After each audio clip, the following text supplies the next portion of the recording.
in the house as well. We've got this show, we've got Luck P, and then of course Envy the Truth in the chair a little bit later on with some barbershop talk. And man, it's just been an interesting, wild ride. So I don't know. We're gonna see. We're gonna find out what goes on from here on the station, because I'm hoping that we, not only acquire a few more advertisers, but we just continue to move onward and upward, because there's some big things happening here for sure. Yes. And we've got a lot of people that are getting involved and know now exactly the vision. And I love it. Anyway, as I ramble on, there's still the hot fire going on, and I'm taking a look right now at the evacuation areas and some of the burn scar as well. And just some of the folks down there, man, what a devastating situation that we have. This fire easily could be worse than, well, I think it is already than the bug fire at this point. Even though the bug damage fire, more structures, at least, right? well, this is true. This is true. But, again, our poor, Eddie Floyd's wife, Shari Floyd, lost her life to that bug fire. And Eddie clinging to life right now in this situation. We're just all praying for him that he gets better. Was that the lone casualty from that fire? I thought I read that somewhere. Yeah, that was it. Tripping. And Sad. speaking of fires, the Hawk Fire meeting is going to be at 7 o'clock tonight at the California building at the Idlewild Park. So okay. Go ahead and check. If you guys want to have any updates about the Hawk Fires and everything else that's going on, just go there at 7 o'clock tonight. I'm sure some of the radio stations will be streaming it or something like that, and TV stations as well. So, I mean, we're going to try our best to get that on for you. And I will say that without a doubt, the California building there, right, if you know where the Food Truck Fridays is happening, usually that's exactly where the California building is at. If you go down there, there's lots of parking. They're going to get you, updated as well as possible. But, man, what's up, Rob? Time. Oh, my God, it is, dude. Well done, sir. Well done, sir. I'm trying to contribute. You are, bro. Don't worry about that. I love you for that, and thank you, Rob. It is 420. I would never miss it. Well, I know that for a fact. Call Trevor for sure. Jim Umbach, host of Nevada Backstage every Saturday from 9 to 10. He's feeling better, and he's going to be back in the saddle this week with you guys. Roland and Cheryl rolling home all the way down to Spanish Springs today. Thank you to them. And, hey, make sure you go and check out Sign and Design Shop Reno for all your sign and design needs. They got you covered right there. Neil City Creative as well. We got James Batia checking in. Eric Olivas from Blowfish Tequila. Rob and Grace. I'm just giving you guys a shout because you're here. Dad's here. Hey, Lena from Jerky. What's good? Hey, Long time no see, love girl. that. Hollywood is checking in. He's going to be our voiceover guy. Also, we've got Giacomo checking in. Phil is checking in, and also Colonel George from Military Matters. My gosh, Carmelo from the Beyblade tournament is checking in. Who else we got here? Anita Rex is checking in. Also, Eden's checking. She's going to be on the show tomorrow. That's Eddie's daughter. In fact, she's going to be on the show the next 2 days. Nice. Yes. Jinx. Hey, you owe me a soda. Right. And Chris Nixon's checking in. So a big shout out to everybody who is checking in today. Oh, Ronnie ECP, Deribus. Thank you so very much, man. dude. Oh my God. It continues to grow. If you've got a business or you've got something going on you want to promote, I've got you covered right here. It's 1400 AM, 103.3 FM, as well as 93.7 on your FM dial. Now, don't forget, folks, we are here. And this last Saturday, we did the Hug-A-Bear situation with the Northern Nevada Hugs or whatever it was. With Project Bear Hugs. Yes, I was trying to think of what the name was. I got you, go. bro. Thank you. Yeah. I missed out on hugs, man. I could have used one of those. Well, Hannah Hubiar was here, and she was not dishing out free hugs unless you're a fire victim. So sorry, Rob was out. But I'm pretty hot. Does that count? No, I'm sorry. You're not flaming acres of land, Right. sir. Right. I'm definitely not flaming. I'll agree with that. Dear God, this is true. I know this to be a fact. That's why he's the rabid dog, the booty hunter. Yeah. And which, by the way, how's that going? Any new prospecting or anything going on there? Or Yeah, there's things a the couple same? waiting in the wings that are knocking at the door. There you go, dude.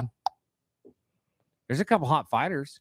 You like fighter chicks? Oh yeah, and Okay, cool. I won't say too much, but I was talking a little bit, and that's all I'll say. There's one chick fighter here in town, Cass. She's really hot, dude. I cannot lie. I'll have to see. I'm bad with names. Yeah, I'd show you a picture, I guess. Social media. Right. Anyways, but no, I didn't know if you were into fighters or not, or if that was. Oh something. hell yeah, that's my ex-wife was a bit of a larger woman, and one of my things is I'd love to have a gym girl that want to roll with me and have some fun. That shit would be fun to me. Yeah, it absolutely would. That's okay, dude. Don't worry. You know what? It happens. Yeah, it does absolutely happen. Oh, there's the alarm for Rob the Rabid Dog. Yeah, You messed up. I want to get high, but I can't no more. This is true. You can't. Yeah, I've accepted the fact. I'm moving on with my life. I had my last dance with Mary Jane. Wow. Wow, that is a great storytelling moment right there. Sheesh. Dude, no, seriously. I mean, I got to tell you, now that you said that, it makes me actually think about that song, and we should probably play it. It's a good song. Why not, right? Hell yeah. Let's Go. effing go. Yeah, this one's dedicated to Rod the Rabid Dog. It's Mary Jane's last dance right here. 93.7 on your FM dial, 103.3 FM when it's back up. We're flaming there right now. And for sure, 1400 AM, which is flaming across all of Northern Nevada, all the way to Elko at night. Stick around. It's Tom Petty and the Heartbreakers right now.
We're talking to Victor from Precision Diamonds. Victor, where do I go to get my jewelry fixed? You need to come to Precision Diamonds and meet Mo. Mo is the best jeweler in town. He's been with me 17 years. He has an amazing following. Everything's done in-house. You'll be surprised how many customers, how many friends will not let anybody else touch their jewelry except for Moses. Mo is a part of your family. He is my nephew. He is the future of the business. We've created a design center where we can create, design exactly what you're looking for. And if it's just a matter of coming in, let us inspect it, clean it, so make sure that everything's safe, everything gets done while you wait. If you have a very specific job to be done that needs to be done while you wait, let's call us, come on in, let's set up an appointment. He'll talk to you and tell you the whole process of what he's doing while you wait, while you watch him. This way there's never a question about what was done. And he guarantees everything. So see Mo at Precision Diamonds. Absolutely. Come and see us. Thank you, Victor. Precision Diamonds, your local jeweler across from the convention center.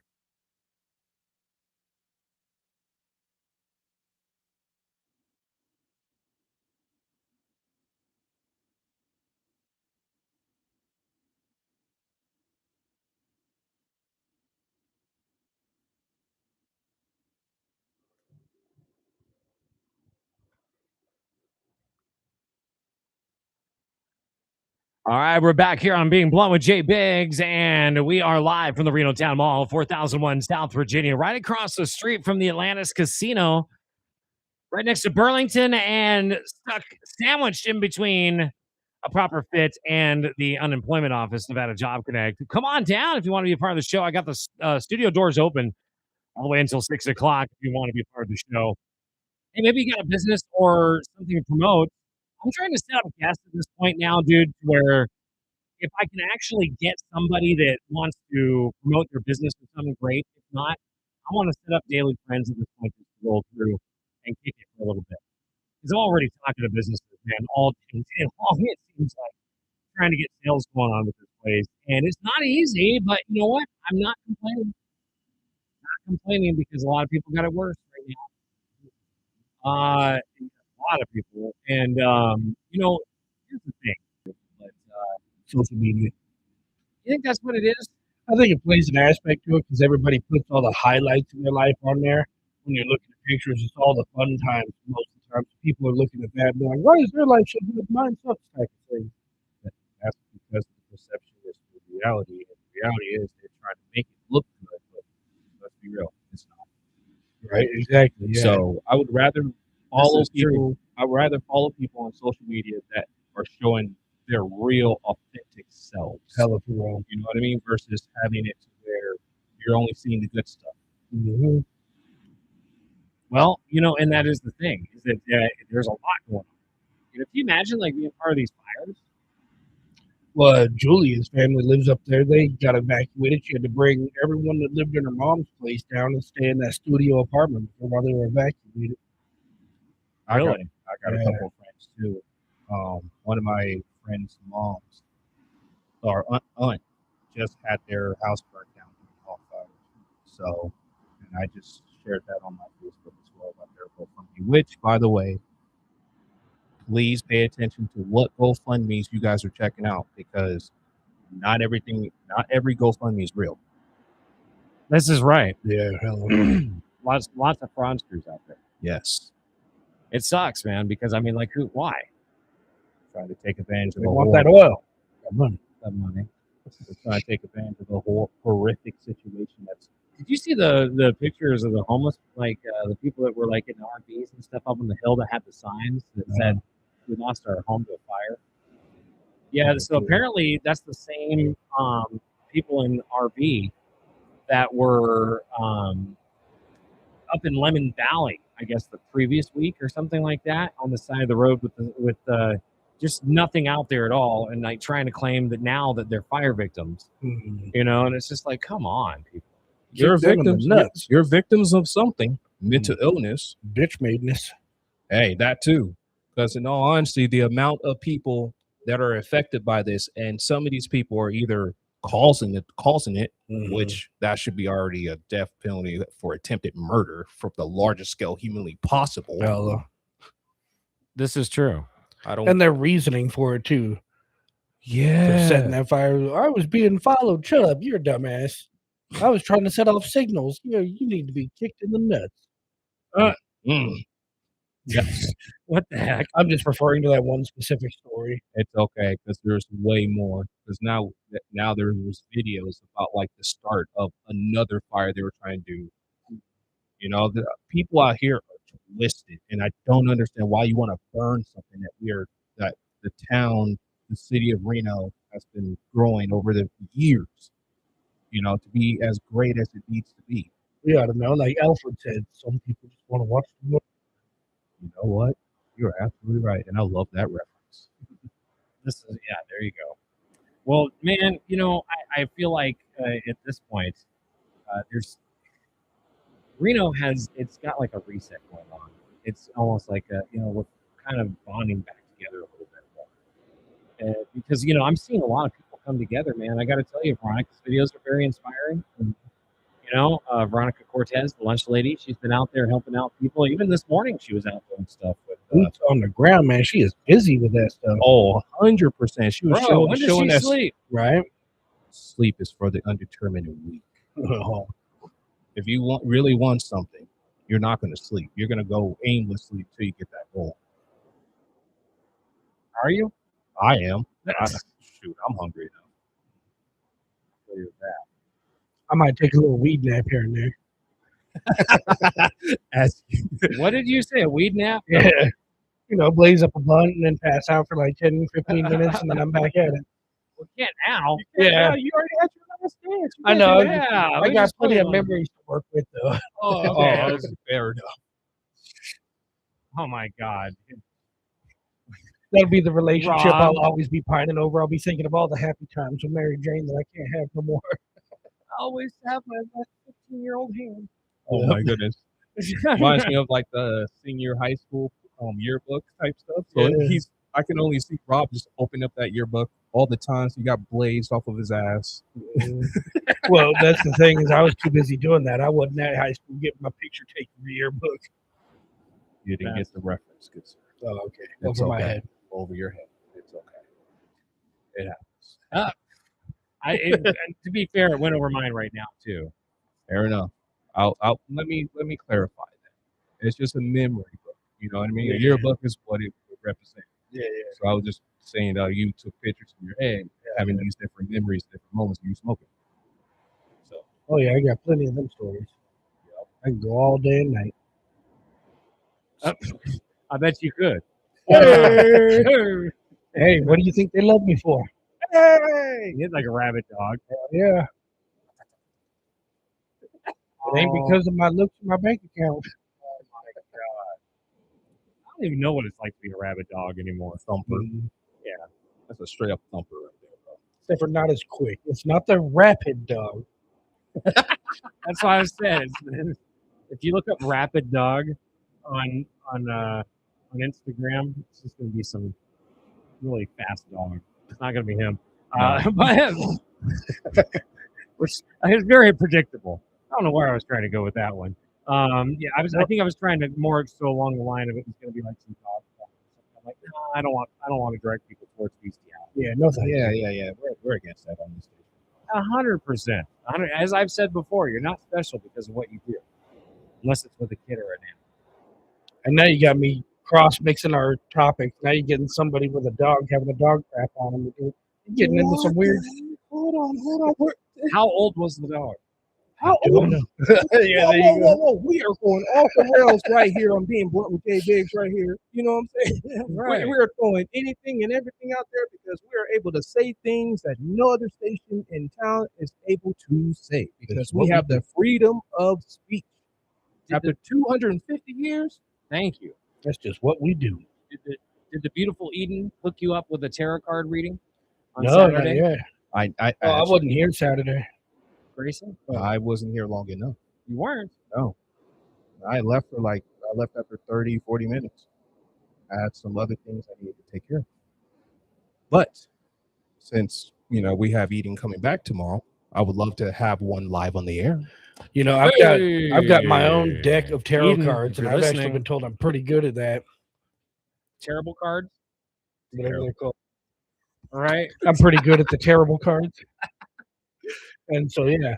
I'm pretty good at the terrible cards. I was told with many people, or not many, but a few people I've given readings to, they say I'm a natural at it. I don't do it by the rules of how I was they supposed ever to be. explained it. Yeah. I'd just lay them out and I'd read the card and I'd come up with my own thing off of there. And I was told I was pretty good.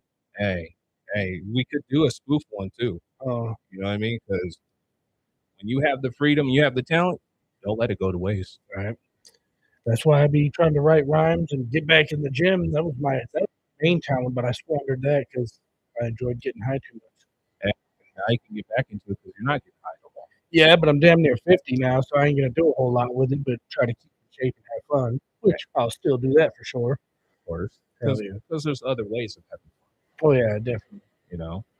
And I've gotten to that point where I'll drink a little bit, but I just don't really care for it that much. So it's got to be the right occasion, and then I'll get a drink on a little bit. But I think I need to avoid drinking for some time. yeah, Yeah, I need to avoid drinking for some time. I keep hearing that from some people lately. It must be that time. No, it's more like when you are a child of substance, right? Your parents grew up with just doing everything. Yeah. You're more susceptible Oh hell yeah. to doing those type of things, even if you're not supposed to. See, I'm a lucky one there because I grew up in a meth household, and that's what kept me from doing that stuff. Is I saw it firsthand. I lived with it, and I didn't want to be that. And that's the point. You're gonna have where you're gonna avoid it entirely, Yeah. or you're gonna dribble in it just a little bit. You'll have one or two like really, really bad moments, but not to the point where you dive really, really in, or you're just gonna do it once and be stuck. Yeah, hell yeah. I myself is leaning on the middle. You know what I mean? Legitimately, I lean towards the middle. I'll have a couple really bad moments, but then for a while, I won't even entertain that level of being that drunk. Yeah, right. So, Yeah. And see, like, I don't know. When I was young, I used to call myself an alcoholic because I drank quite a lot, but I was always able to put it down when I wanted to. So it was more of a joke calling myself an alcoholic. I wasn't really one.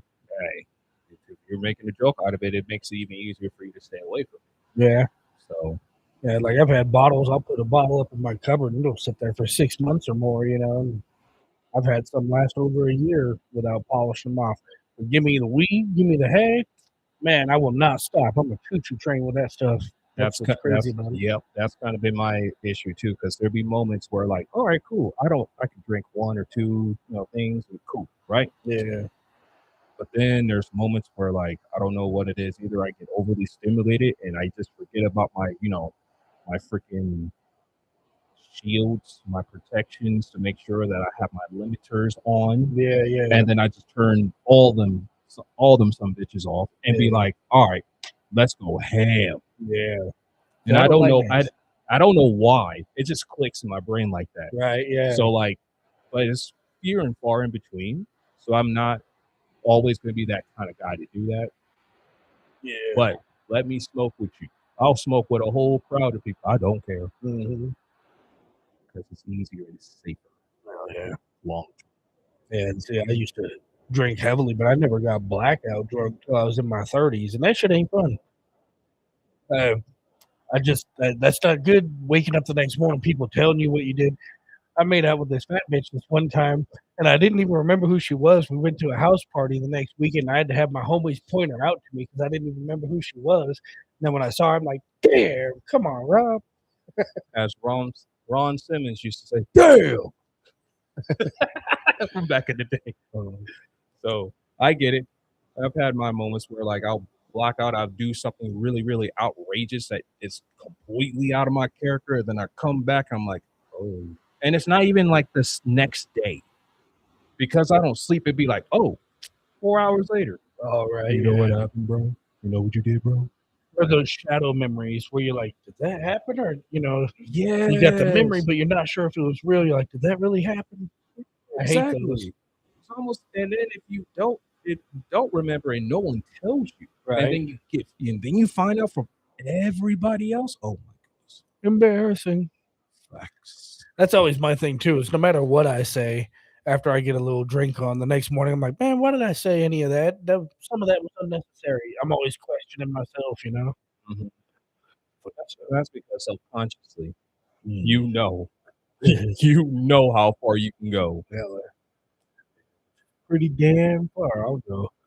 But I'm a pretty honest dude already as it is. So Hey, it just becomes more honest. It's like what they always say: the alcohol makes you become the real version of you if you drink too much of it.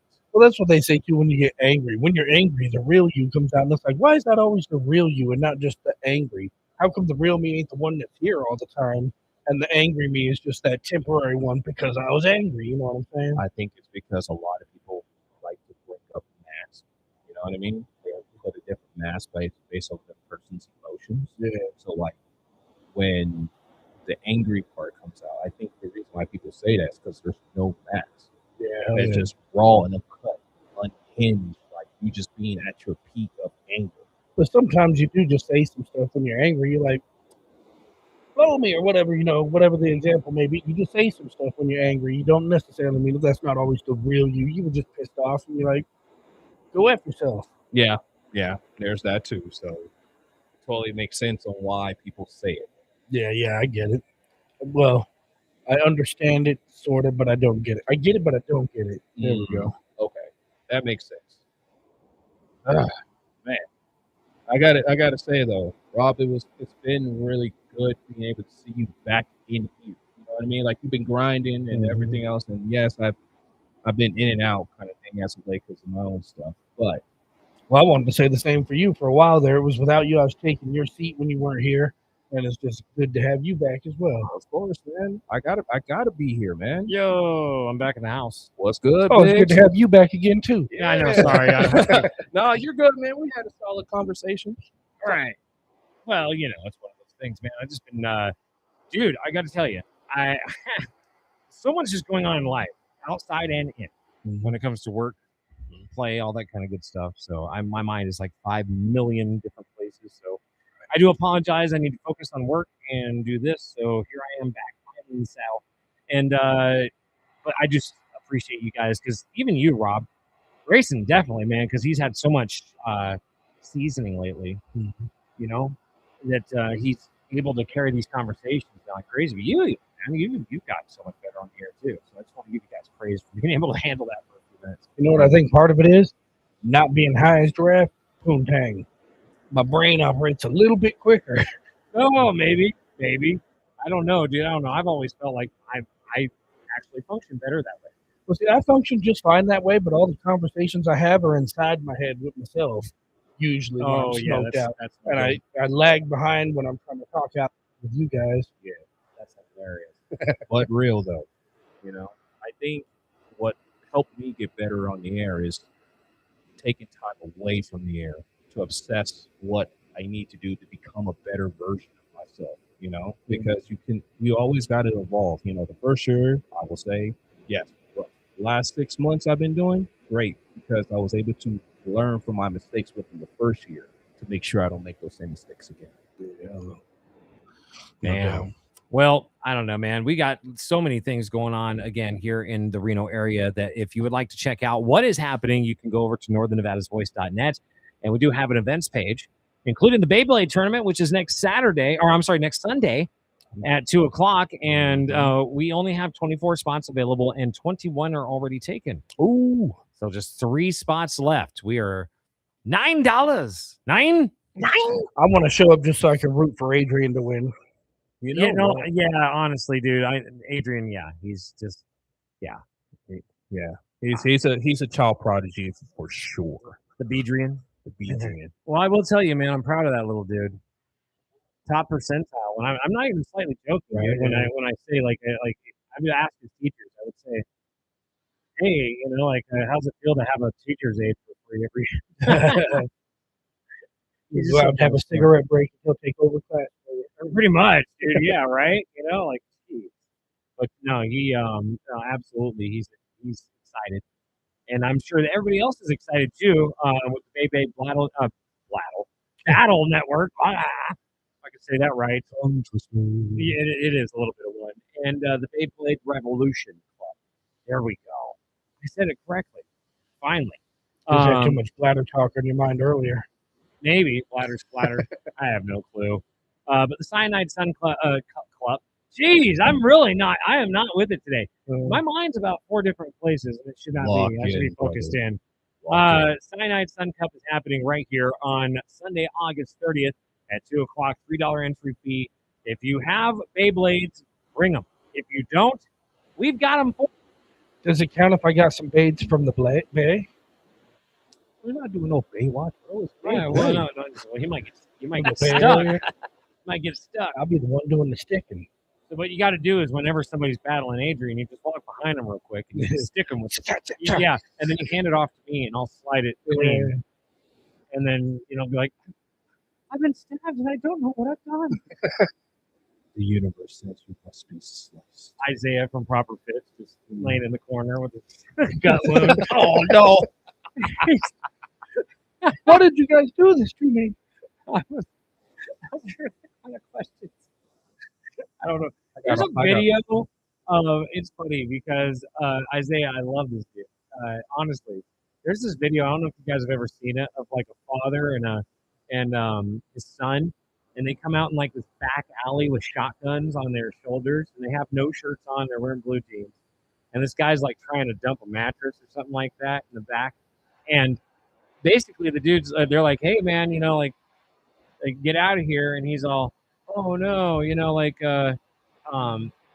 like, I can dump here if I want. You guys, this is public property. They're like, they don't care. Get out of here, or we're gonna shoot you, kind of thing. Have you ever seen that video? Yeah. Oh, okay. I'll have to show you I'll have to actually play the video for you guys, I guess, live in person, because that to me reminds me of Isaiah, but like super redneck. So, which I'll have to, hey, I'll have to play it, like I said, and maybe even post it up on the page. Facebook.com/Biggs Blunt or any social medias at Biggs Blunt is where you're going to be able to find me and my show. And yeah, it's just, man, I'm so stretched lately, bro. I can't lie. I wish I could pay attention to the page like I had in the past. Same with everything. It seems like right now, including relationships in life. Hey, when you get busy, when you start doing what you love to do, and you're finally able to do it, it gets like that. It genuinely does. Well, yeah, I know. Hella. But just I got it. Sometimes I ask for it and I create my own problems. Let's just say that. So I've got to rectify my own problems, right? So, and I'm okay. I'm very conscious of what I'm doing and what I've done. So, I'm one of those guys. I've never committed a crime that wasn't worth the time. I can say that. Even served my time for the crime, whatever that was. But yeah. Anyway, there's that. I should probably get into some music, man. I feel like it's been one of those days where we just have not had much, much for music and all that kind of crazy stuff. So let's go into something. What should we be playing here? What do you think? You mentioned Back in the Saddle earlier. Aerosmith has a song by that title. Just a suggestion. Back in the Saddle. So that's the choice. It's all. Well, yes, Back in the Saddle. Not my favorite one by Aerosmith, but it's all right. Well, yeah, I don't know. I don't know if I remember this song. I'm trying to think of Back in the Saddle again. I'm gonna play it. I'm back. All right, baby. Let's check it out. Yeah.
All right, we're back here on Being Blown with J.Biggs, 93.7 on the FM dial, 103.3 FM when it returns, and of course, 1400 AM. What's up, everybody? I am hanging out here at the Reno Town Mall and kicking it all the way till 6 o'clock with Rob the Rabbit Dog and Grayson Negra Anejo Lee. It's kind of a weird day today. You know, of course, the weekend was not great with the fire that is still going on up there. Do want to talk about evacuation zones and stuff? I'm on Watch Duty, the Watch Duty app right now. I am going to refresh this real quick because I want to make sure that I get the proper information about what's going on. And, well, the evacuation go now zone is, I don't want to say that it's gotten any smaller necessarily, but they did let some people come back home. So I don't know. I don't want to cause anybody to think that, you know, it's still safe. 395 still closed going north. Some people are, you know, allowed back into their homes and whatnot, but not everybody for sure. And there has been quite a few structures lost. But it did jump 395. It did hit over there in those areas, you know, around Peppermint Drive. The homes got caught there. And Rob? I was just going to say, driving around a bunch today, I kept looking up that direction. I'm not seeing an abundance of smoke in the sky today. Yeah, it doesn't seem like that. It's 30, I think they said something like 36% contained. 27 is the last I read. Okay, well, maybe it's just up now. I have no clue. All I know is that it's at least there's some hope. Yes. You know, and so that's good because man, Silver Lake was tripping. They were worried, and the Silver Lake Apartments. Mm-hmm. You I know, used to work for them. Oh, did you? Yeah, I helped build them, and I was the maintenance man for them. Well, there you go. You know, I'm inside now. Yep. Yeah, but I did see a lot of videos of homes in some of those areas, and it was mind-boggling to see what was going on.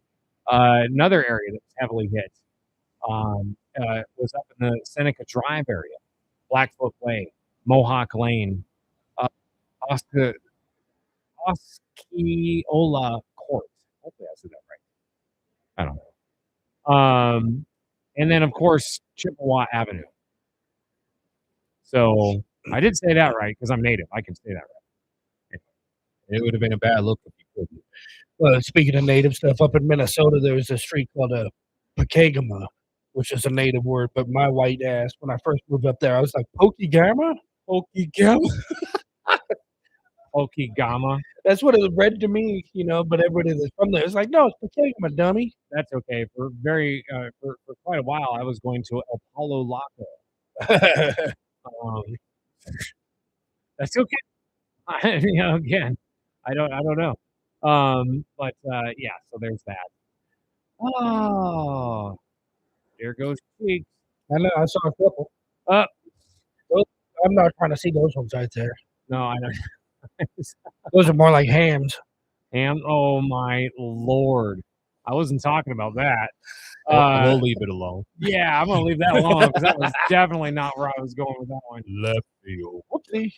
You never know what's going to happen as we're live streaming here on Facebook.com/ Oh, I'm sorry. I'm live. YouTube.com/ Oh, there we go. Northern Nevada's Voice. We were almost to the to the Facebook lives Next month. 60 days before we could do that. And so we're down to about maybe 20 days or so before so. Yeah. And so yeah, in the month of September, maybe for my birthday, September 8th. I'm a Virgo. Maybe we can get some love for that. Anyways, I just got some good music playing in the background. Man. Brother Virgo, by the way. I'm a Virgo also. Didn't you just say you're a Virgo? Yeah, September 20. What? I'm August 29th. August 29th. Oh, that's right. Oh, dude, yeah, that's right. Yes, that's right. We've been talking about going to sushi. Yeah, yep. Well, is it going to happen? Sure, I'm down.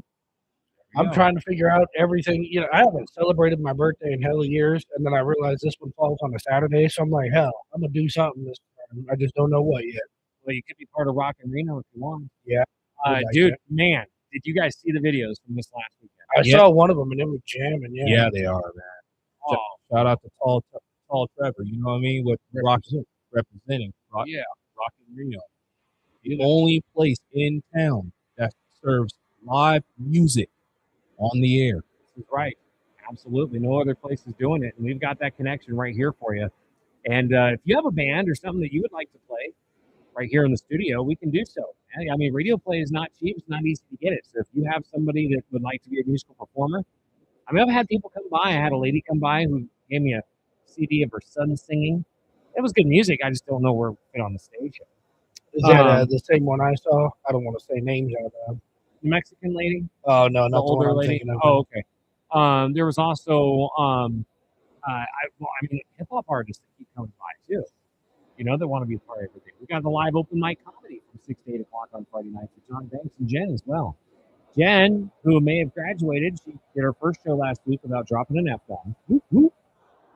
That's an achievement. Moving on up. I'm telling you, bro. Anyway, yeah, so there is that. Yeah, so I don't know. There's quite a few things going on here at the station. If you'd like to be a part of it, well, please go over to northernnevadasvoice.net. Check out all the different shows we got going on because it is a plethora of them. Lots of different genres, lots of different things that are going to be happening here while you sleep as well. We have the Salem Network here in Northern Nevada. Some people are up, actually. Some of them truckers out there on the highway on 1400 AM. We're getting the station all the way out to Elko, which is cool. So very excited about that. And thank you to all of our wonderful sponsors. I cannot believe it. Some of the people here that we've got, they're already signed up here. Ever growing. I know. Proper Fit, Neo City Creative, Saturday Design Shop Reno, Precision Diamonds, Big B's Unique Cuts, Oscar Fuentes, Kirby Land, Eric Olivas, Scott Dozois, Nevada Firearms Academy, and many others. Yeah. So, yeah, we just got a lot going on here. So, anyways. And they said it couldn't be done. You're just getting started. Yeah, it's just kind of getting started, dude. Once we get this rolling, man, it's going to be big. Right? Got to get it rolling, dude. Got to get it rolling. And people got to know who we are, and we got to, have a little fun and play some stunts, just to make sure that everybody knows exactly what's going on around. Can turn this bitch into a snowball. Yeah, or in this case, a snowfall. Well, you put a snowball at the top of a hill and roll it down. Yeah. It'll be a big ass snowball by the time it reaches the bottom. You call me a snowball dog? Yeah, I mean, you look like one. Hey, you haven't never seen me with my pants on. Whoa. I ain't trying to. I know. Thank God. Thank goodness that we all understand the sexual orientation is straight. Right. Well, anyways. Yeah, I spend lots of time in gyms and locker rooms and stuff, so you can still see a dude's junk without having to fluctuate your sexual orientation. I mean, I've had conversations with dudes hammers swinging, and it's just the way it is in the locker room, Yeah, I don't know. I don't do that, bro. I try not to, but I got a particular story where this one dude just wanted to bitch me out. It was years ago. I was working at the gym and I had to clean the towels up. I was the janitor and I cleaned all the towels up, and he was bitching me that I stole his towel while he's standing there with his hammer swinging. And he was a brother, so I mean he had a hammer swinging. And I'm like, dog, can we finish this conversation later? Right. You were getting bitched at walking in helicopter at the same time. It's crazy. Well, he wasn't doing all that. Hey, not the whole head structure and everything, but like, oh my God, dude. And then he turned it sideways and like Rob. He just takes a little white paper napkin and lays it over it, holds it in the middle. And then there's just a small breeze. This looks like a little white cone hanging over it. Get the fig leaf, get myself a pine needle. Oh, the fig leaf. Ouch. Jokes, man. It's jokes. Hey. Go figure. Like I said, the ladies will vouch for me. Hey, You know. Man, we're over here. I feel like it's 1990 what? Anyways, with Rob, may have put on some instrumental from the 1990s. How about that? Oh yeah, there you go. Some Aaliyah, 1 in a Million. Oh, I actually met her back in '97. Really? Yeah, at a club down in, I forget if I was in Stockton or Sacramento. Really? Yep. Before she died. Yep. Was she as pretty as they say? I do believe so. Yes. yeah, she definitely was gorgeous for sure. Nobody believes me when I tell the story, but I pulled her phone number.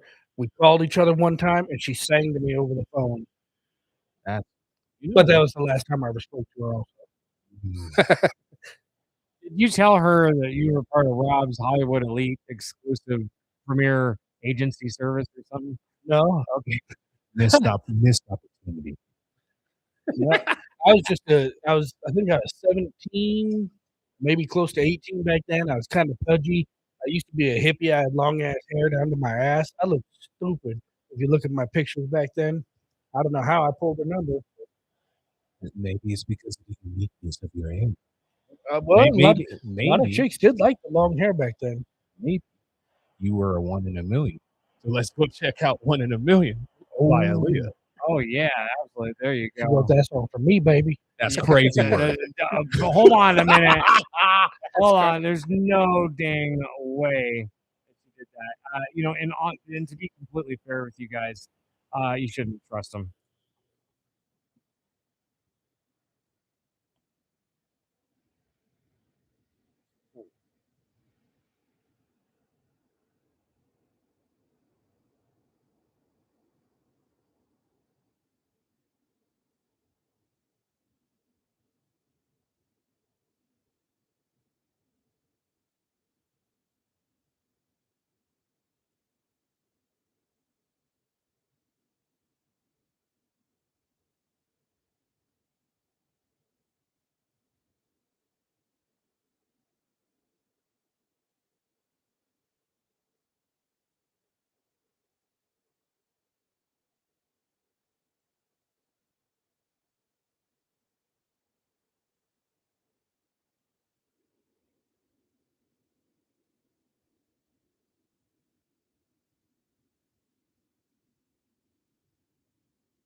Man, I'm on this saxophone vibe right now, guys. Are you guys feeling it? Hell yeah. I'm always feeling it, man. It's a vibe for sure, especially riding around.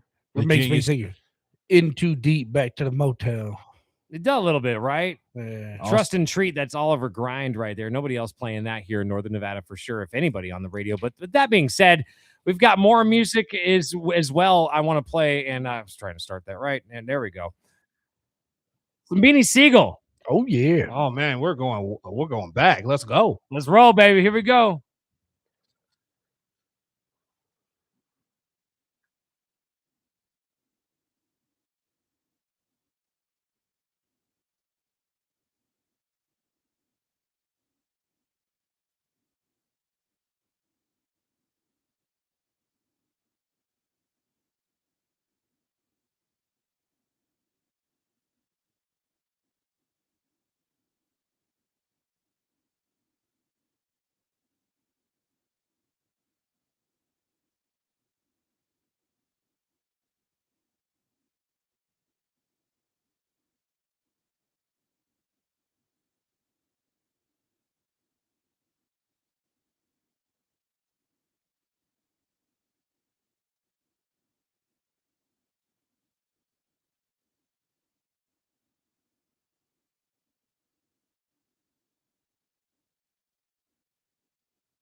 All right, fellas, we're back here on Being Blunt with J.Biggs, 93.7 on your FM dial, 103.3 FM as soon as it's back up. And of course, 1400 AM. What's going on? It is J.Biggs here, and I'm with Rob the Rabbit Dog and, of course, Grayson Negra Neho Lee.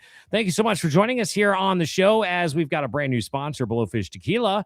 And if you would like to try one of their new seltzer tequilas, well, you can go and find them at blowfishtequila.com on the World Wide Web.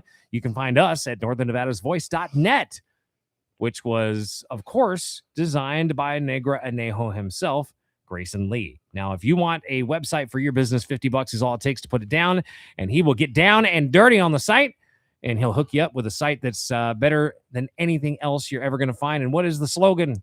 Your vision, your brand, your experience. There you go. Yeah. Yeah, I like it. Sounds good. Speaking of Blowfish Tequila, I just want to throw out there Digital Underground, Underwater Rhymes. Listen to that song. You'll get to listen to MC Blowfish spit a flow. Hey, that's sick. That is super Is that sick. MC Blowfish? It's not really he's one of the dudes. I forget the dude's name from Digital Underground, Shock G or whatever, but he just calls himself MC Blowfish in that song because it's underwater rhymes. You'd have to listen to the song. It's all underwater themed. Ah, gotcha. All right. Well, hey, we're just continuing on. Not really a lot going on today. I mean, just I'm trying to keep everybody just going, and it's your drive home. So I know it probably sucks for a lot of people. 395 going north. If you're not displaced already, it's shut down. 80 was shut down most of the day, east and west at Mogul and Verdi area due to a gun dispute. And that was by the Highway Patrol. So 2 major corridors into Reno completely shut down for hours here today. Ken's Bulls and Bears did not happen because Ken's stuck driving in from Truckee. Yeah. So it's like the nice commute is USA Parkway right now. Damn. Which is diabolical work because it's notoriously not the nice ride. Right. Exactly. So I don't know. Ryan from The Reach just reached out to me, speaking of, and said that he is ready to get the Kirbyland commercial going. So I'm excited for that. But whenever I heard of him, I was like, you know what? I'm just trying to think of what music is on the plate for today. And drum and bass came to mind. Ooh. I don't know why. And do you guys like drum and bass? Not sure which one that is off the top of my head. Never heard of him. Well, it's like it's basically like a drum and bass is a kind of music. Oh, I thought you were talking a specific song. Yeah. No. Okay. No, it's all good. Yeah, it's like a specific kind of music. Well, yeah, drum and bass, hell yeah. There we go. I gotta do a quick shout out.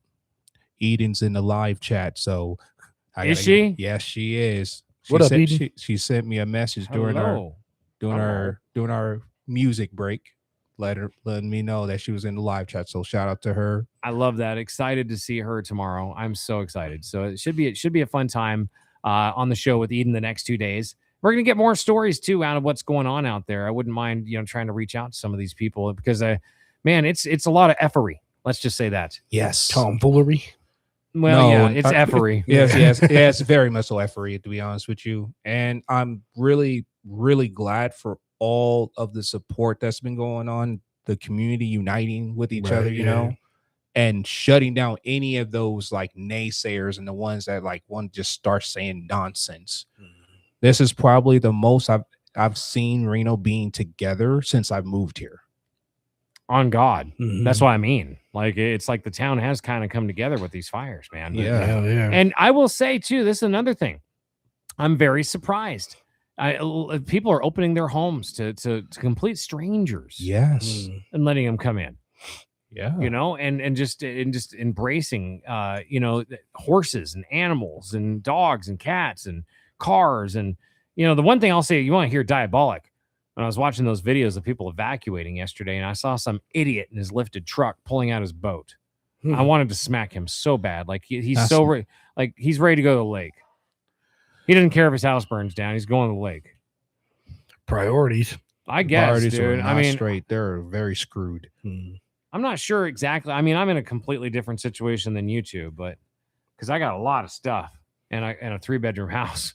So, like, I don't know what I would grab first. Everything I own, I can pack into my car. I ain't worried about it. Everything I own can be packed into two backpacks. Right. He's got it. One for tech, one for clothes. This is true. Hey, nomads. Yeah, nomads all the way. Hey, I'm not mad at you. Speaking, I'm not mad at you. It's Tupac right now. Yeah, Here yeah. we go. We got some speaking of drum and bass. It's for you on KPGF and KNR 93.7, 103.3 as soon as we're back up. And of course, 1400 AM. We're going to be right back.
All right, boys. What do you think of that? That's drum and bass. That was all right. That's pretty fire. I like. I'd have to hear it in my car. Oh, it pounds, bro. I'm sure. Anything pounds if you got the right bass. Downtown. the leader of Pound Or when Town. she's riding along with me. Right. Yeah, well, it's the Dog Pound Town. Yeah. Anyways, Till I die. right. Oh my gosh. Anyways, so I don't know. I'm just in one of these odd moods today. I can't explain it. I don't know. It's an odd start to the week. That's why the energy is Mm. it's odd just because of everything that's going on in the community, and we're trying to like keep our heads up with everything with Eddie. So, and Right. This speaking is of true. speaking of, Right.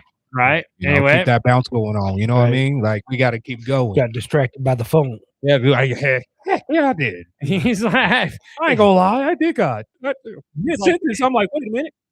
it's Oh, it's that's like that fun. Chappelle skit where all of a sudden you put the drums in Yeah. there. And Yeah, for white people, we got John Mayer on guitar. we got the electric piano for the volcanoes. Somebody's just gonna start jumping in here and dancing. That's great. Anyway, If you want to check out all of the mannerisms that myself and Rob are doing, check out the YouTube channel at Northern Nevada's Voice. You'll see Right. all of our reactions and everything. This is true. Yes, and it's eye on candy. YouTube. Well, some eye candy. Get out of here. Yes, Hey, man, I only know what I've been told. Well, I do want to hold on a minute. I do want to once again tell people to get over to northernnevadasvoice.net. Why is this? Well, because our GoFundMe, the official one, is up for Eddie, and we are going to have his daughter Eden in here with us the next 2 days. Super excited. I couldn't explain more how excited I am. This is going to be a really good couple of days. Yes. So hopefully everybody tunes in and hears some real stories. She just posted some screenshots of a lady that's apparently you can walk into something and tell them you own it, and there's got to be probate before we figure out whether that's true or not. In California, I guess, or something to that effect is what I've been told. So I don't know. This might work for us as we walk into all the different radio stations on Columbus Day coming up this year. I'm looking forward to the cosplay. Oh, Right, we got to get those costumes. Oh no, That's gonna come don't quick. worry. We got spring. We got Spirit right now. yeah, Spirit Halloween store. Yeah, we oh can yeah, grab $30. around it. $30 easy work. Well, maybe not 30. It's gonna be close. But we can figure out something. Even if I just go in there like a jerk and say, "Hey, I'm Columbus. Nice to meet you." I mean, that's what he did. He just come in like a jerk and said, "Hey, I'm Columbus." Right. Well, that's what I mean. Yeah, kind of. Like we don't have to come in with weapons or anything. It's like I could wear a shirt that says the modern day Columbus movie. There we go. You know With what, like a boat on it or something. I don't need with a bro? sailor's hat. I hate that you're throwing ideas out there because you know The how modern day Columbus. you know where my brain goes every time you Oh go. my God. I'm gonna start cooking. Don't worry, ladies and gentlemen. I will have it done by the time that happens. That shirt will be a thing. I have a feeling there's gonna be a picture of me like with my arms crossed, and then like behind me is all the different radio station symbols, and it says the modern day Columbus. These are all mine now. Then you're sticking a flag with your logo on it. Right. And even if it doesn't happen like that, I can definitely make a motion graphic. Please. Oh my God, yes. Oh my gosh, I'm cooking now too in my head thinking about this. That's a commercial. Just like the I'm not weird unless I'm asked to be. Yes. Sure. Yes. Hold on a minute. Let me make sure I said that right because If so, please send me that so I can make that happen. We're wacky over here at KNR, KPTF over here. You know what I'm saying? We do the weird stuff because why? Because we're still humans. We are able to do things that no other station is allowed to do because we ain't got to worry about going on whether it's the left or the right. right because the people that matter around here are people like El Grande Americano Eduardo Floyd, who is recovering in the hospital right now with his burns, and we are asking people to go and help out to GoFundMe to keep things like Northern Nevada's Voice going. There's so much out there. Seriously, that needs to be done, and not just for Eddie, who's in the hospital still in UC Davis, but for all the folks that are out there that are victims of the Camp Fires. I think we lost like 24 structures. Yeah. 6 homes burned as well, like damage or something to that effect. So, yeah, this is not good. There's nothing good about this. This fire is still going on, and the hot fire continues to burn around 30% containment or so. And Good thing all the students weren't already getting ready to go into the UNR. Right. It was a week away, Got to keep that in mind. I'm glad the students weren't there. It was hugging. It was hugging the crap out of you. You know, like all the regular schools are still canceled until further notice. I know they were today, but you know when that wears off. I think all the North Valley stuff is closed down, dude. I mean, like you can't get to it, you know. So I think that's all. Boy, we're not gonna have much of a summer come summer because the way school's starting out here, Oh, they're gonna have to make up all those days. Either that, Yeah. or we're gonna have to make a shorter Christmas holiday or something, right? Or vacation. Something along I those don't lines. know, dude. It all sucks. But yeah. Again, prayers go out, you know, and just the best vibes possible to everybody out there in the North Valleys that's dealing with what they're dealing with. You know, we've got Luck Pita coming in here once again, 6 o'clock, 6 o'clock to 7 o'clock. It's Luck in the house. 7 o'clock to 8 o'clock, we got Envy the Truth, who's going to be in here. And so we'll see how that all goes. And should be a good show. Envy has one of her biggest supporters on. And then, of course, Luck has a special guest as well, who he's going to either stamp or not when it comes to his hip hop. Hopefully, he got some of the artists in the night. So yeah, I'm very excited for Ashley from Reno Sports Gap for her side to get on stamps shortly. nice. Yeah. So if you have, remember, just like J3, if you guys have music, don't be afraid to hit me up or hit anybody up you know that knows Luck and say, hey, I want to be on the show. I want my music played. I want to know whether it's stamped or not. We've got you covered. Stop being lame. Stop being lazy. If you've got music that can be played right here on the air, we can do it for you. Absolutely. You just need to reach out to us. We're not going to beg you to play your stuff. That's ridiculous. No station on earth should ever have to. If you're hungry enough to produce your own music, you should be hungry enough to shoot it out to everybody. Thank you. Right. Right. Anyway. Oh my God, we got a half hour. It's crazy. I know, dude. I know. I'm almost at the point where I'm thinking to myself, maybe we need to put on some music and let it roll. Let it roll. Let it roll. Fucking Turner Overdrive. We could do that. Yeah, I mean, we could. I mean, I do have the ability. I mean, I am kind of the. I do what I want. Exactly. Yeah, I don't want to be. But this is one of those days where like everything is just so weird that there's like other than the Flyers, not much to talk about. You know what I'm saying? Like we're just trying to make sure like we can keep people in a positive mood and positive energy. Yeah, I don't want to in any way, shape, or form talk about the Fire all the time because I saw this guy post last night. Why, I'm turned on. This is why local radio sucks. Because I turn it on and there's no Fire coverage whatsoever. And I'm thinking to myself, and then I love it because Jay Slater did happen to point out that his stations did cover the Fire and had people go in overnight. They had the budget for it. We definitely didn't. And so it kind of, at one phase, I was like thinking to myself, I'm like, well, obviously he wasn't even listening. He's just throwing it out there. That you suck. It's called rage bait. Yeah, like it was kind of like rage baiting. And then I almost wanted to rage bait back and be like, well, I would have loved to come in, but we didn't have a budget for it. So, like, if people would advertise a local radio like they should be, who are you advertising with, sir? Kind of thing. I don't know. Anyway, yes, but it's okay. You know why? Because yes, most local radio does suck. I don't claim to be a news channel. No. This is not, if you want local Reno news, you can get local information here, but we're not a news channel.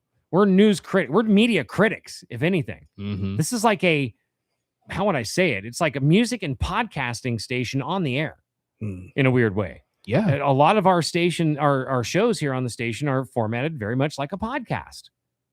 I mean, I could go all the way around it, but that's the fact. It's similar to how, like I've said in the past, it's similar to the flow of the Pat McAfee show, where you still have your radio side because you can still listen to the show on the radio, but you can also listen to it on the pod and stuff like that. Similar concept as that. You just dropped Pat McAfee's name. Did you hear that fool just dropped his own country album? Trash. I heard like a portion of one song. I don't like country that much as it is, but I'm like, that dude does not look like a country dude neither. I think he's way out of his lane there. Nah, he does look like a country dude. He's just trash at it. That's Whose album was better? Was it Pat McAfee's, Cash Patel's Girlfriend, or was it Beyonce? Who had the better country album? You want me to be controversial about it? I'm gonna say Beyonce. Had a better one. Really? Yep. Because it's more hers was convincing. Did you actually listen to any of it? Yes, actually, that's why I'm saying it. Hers is more convincing, at least to me, my opinion. I haven't heard any of it or this Cash Patel girlfriend. Cash Patel's girlfriend is he's a guy with the FBI. So yeah, he's nothing here. Anyways, because we're local, we're not federal. Right. Anyways, I got a lot of people going, really? Did you say F National Radio Day? And I'm like, yeah, of course I did, because it's national radio sucks. Yeah. Why not crap? Why not like Happy Local Radio Day or something like that? Or Happy Local Radio. These people suck too. Your friendly neighborhood radio man. Yeah. Hey. Yeah, I don't know about that. That's like Bozo the clown out back of the circus with a cigarette in his hand. Buzz off, kid. Anyways, with that being said, I'm just gonna play some Ghost Main for you. I feel like it's rage bait for you. It's right here on 93.7, 103.3, and 1400 AM. Nobody else playing Ghost Main in this area, fool. Believe that.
All right, everybody, welcome back to Being Blunt with J.Biggs, as we are live right here each and every Monday through Friday from 4 to 6 o'clock. And man, we have got a full studio lineup already here, and just a few minutes left of the show. So that's okay, because guess what? This is what we got. It's an open studio concept, and we have folks that have shown up for other shows a little bit later on. We also have some of our good friends who are, you know what? Actually, Ryan, you and Grayson are going to have to share a microphone, dude, because I completely forgot that microphone. Something squirted. What you been doing in here? That's fine. He's staring at me anyway, so you couldn't hear me tell him. I'm like, quit staring at me. Oh, was he? Oh, it's because he's used to seeing you with a hat. I know. It's the man bun, bro. Well, Hey. Fresh off work. Anyways, no, seriously, Ryan from the Reach just stopped in. What's up, bro? What up? Just listening to you guys. Wanted to come watch, and apparently that's not allowed once you're on. Oh, well, okay. Well, you are if you want to. Yeah, I mean, you're more than welcome to chill and hang out, but we're hanging out here now. We've got Rob the Rabbit Dog in the studio. We've got Grayson Negra Neholi, and now B. B, how are you, girl? I'm doing good. Thanks so much for having me. Of course. Well, you know, I walked out there. I'm like, who's this lady here on the couch? You introduced yourself. You're a photographer. You're going to be on Luck Pita's show here in just a few minutes. So very excited, and I wanted to interview you a little bit myself because we had an open mic. Love it. Let's go. Right, absolutely. So you're a photographer. Yes, I go by B Wade Photography. Okay, and what is there like a normal genre, I guess you could say, that you normally do the photography as, like hip hop or what? Totally. Yes, I focus on music mostly, artists, live shows. I'm starting to get into a little bit of editorial creative work. But yeah, mostly hip hop focused. Hip hop is my favorite, so I'm always chasing the hip hop. I realized Reno has a bigger hip hop scene than I knew before. So that's been a pleasant surprise. Yeah, it's actually quite a scene, but and hopefully, Luck Pita is going to have some folks in there to stamp or not stamp in the next few weeks, because there's so many artists. Why not come on here and get some free airplay? Right. Exactly. So and this is the only place that's doing that. Same with the Reach here. And Ryan, man, I mean, maybe you guys can use a photographer or two. Oh, definitely. That's a good niche out here, especially in any industry, just because too many photographers for a long time had a set rate, and then you had to deal with whatever problems photographers had at the time, how many photos you got, all that stuff. And now there's like a big competitive market. So it's good to see like a lot of budding photographers, especially with a niche like hip hop. It's like to get you out of your niche, it's like, okay, well, I could charge this though. So it allows for that. But having people that do specific things to it also creates a market for someone else to have to go to a new market, because they're like, well, they got the hip hop covered, so I got to go somewhere else. So that is true. Right. Absolutely. Yeah. Well, and I mean, the Reach does lots of events, and you guys cover all the events as well. Yeah, absolutely. Trying to get more into live music and stuff like that too, so that way we can branch. It was never meant to be just rhythm. I mean, EDM was mainly the goal to start, but well, yeah, but you guys are doing such a good show. I mean, honestly, if you guys have not checked them out, they're every Thursday night here at 8 o'clock on 103.3, 93.7, and 1400, in fact. So they're simulcast across 3 stations, so you can check them out. And hopefully, actually, we can expand that out and get a couple hours out of you guys eventually, and we can have more DJ sets. That would be honestly awesome, because that is the goal, is to get some DJs to be doing some airtime as well. Well, dude, we had in here, if we can do what we did on Saturday night. I saw the band. That was cool. If we can do that, why can we not have a dude in here doing some EDM, techno, something like, I mean, like, like that rave scene, right? That would be very cool. Do I have to bring in some flashing lights or something to make this happen? Yes. Anyway, okay. The lights are necessary. See, the mall after hours. Right. Exactly. Hey, Reno Town Mall after dark. Yeah. Hey, talk about the event you guys just did too. Oh yeah. So we just did a 4th Street Rhythm. It was at Abby's. I'm going to try and be doing a bunch more events at Abby's Highway 40. It's on 4th Street, obviously 4th Street Rhythm. But yeah, there's apparently we are now a big market for rhythm. You also have like social genres and Rita Rhythm, Vegas Little Rhythm, but like we're kind of like the one doing the small local stuff. I'd say for that right now. So it's fun. We're going to be doing a couple more of them. That's why we did the name 4th Street Rhythm. We wanted something that we could just reuse the name again and make it an event that'll happen out there. So look forward to more of those. And then we also have some back-to-back events planned there that we're going to be bringing back. So if you went to any of those events too, we'll be doing those at Abby's again. Nice, Cool. dude. So you guys got the connect there. Awesome. Oh yeah, Yeah. great spot. Shane and his wife Shelby are super awesome. They do a great job, and yeah, they're amazing to work with. I love Abby's. They're such a great place. It's one of my favorites. Even through all the owner changes, it's remained a great place no matter what. I feel like it's in the contract that you have to be a good owner. Yes. Right. Well, hey, speaking of being good owners, we're trying to bring in some help here. And if you are interested in a sales position, we do have some stuff open right now. However, I've got Trin coming in to help me tomorrow.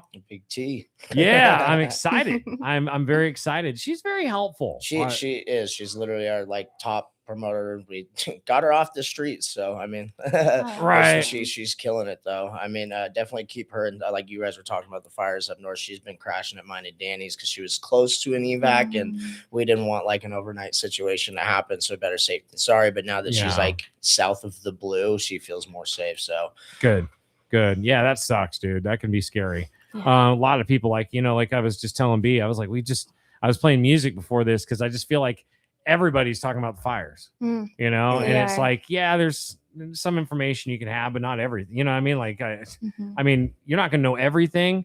And at the same time, you want to keep people up to date. However, we're not a news station. We will help you out if we hear something or, from the community, or if something's dropped in our laps or whatever. But I don't want to be one of those places like, well, they said, yeah. And it's like, well, that's misinformation. I've already had that this week with another fire already. Oh, so my goodness. Luck Peter has come to the scene. Yes, absolutely. We got Luck Peter in the house. Luck Peter. So I'm excited here. And hey, if you've never heard Stamped, well, that's your own fault. You need to check it out each and every Monday, 6 o'clock. It follows my show, and you can get your music approved or not by Luck, who has many, many years of experience in the hip hop industry. And if there's anybody that's opening up for any of the big acts in town, it's Luck. I've seen some of the work here lately, man. I'm telling you, he's doing big things, and big things happen in crack right here, as we are literally the only hip hop show in all of Reno. Wow, I didn't that know gives that. that gives local people an opportunity. Totally. Yeah, that's awesome. Now, Jay Free did tell me that his song gets played on 104.9 or something like that. But that's one song rotated once every few hours or something like that, or whatever it is. Right. I'm talking about, this is an actual show for local Reno hip hop. And that's kind of what I would like to do eventually with the Reach with you, dude, is to make it the spot for EDM, techno, those kind of places, dude. Absolutely. So to do at least 1 hour of that, because I feel like Saturdays is our rock night. I feel like Fridays is our comedy night. Thursdays needs to be our EDM, techno, whatever night, right? It's a great time to do it because as we move into our show season for EDM, like post festival, Thursdays are going to be big again. I mean, they used to, but that's how we get the bigger touring artists for EDM, in Reno, is we'll usually snag them on tours. They're bouncing between Cali and Colorado or something, or on the coast, and we just get them for Thursday while they're out. So you'll be seeing a lot more Thursday shows. So that's why I wanted to do it on the Thursday night, start of the weekend, So right for anything. Absolutely.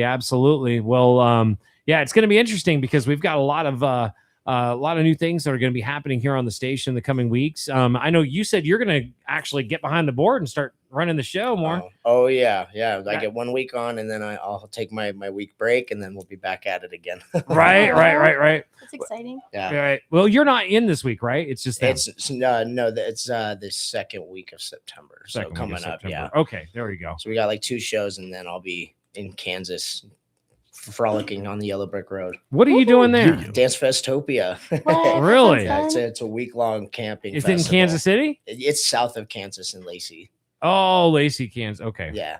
Wow. The Gardnerville of Kansas. Yeah, I know. Yeah, I know the Gardnerville of Kansas. I used to live in that area, so I know it pretty well. That's interesting. Is that an EDM festival? Yeah, it's mainly EDM. I mean, back in the day, I think they had Wiz Khalifa show up for one of their early years, but it's mainly EDM. So this year it's Grizz, Sippy, it's gonna be very wubby. So cool. That's my thing. I don't like a week of the heavy stuff. What'd you call it? Wubby? Wubby, the bassy, it makes you want to dance like SpongeBob when he was with the jellyfish.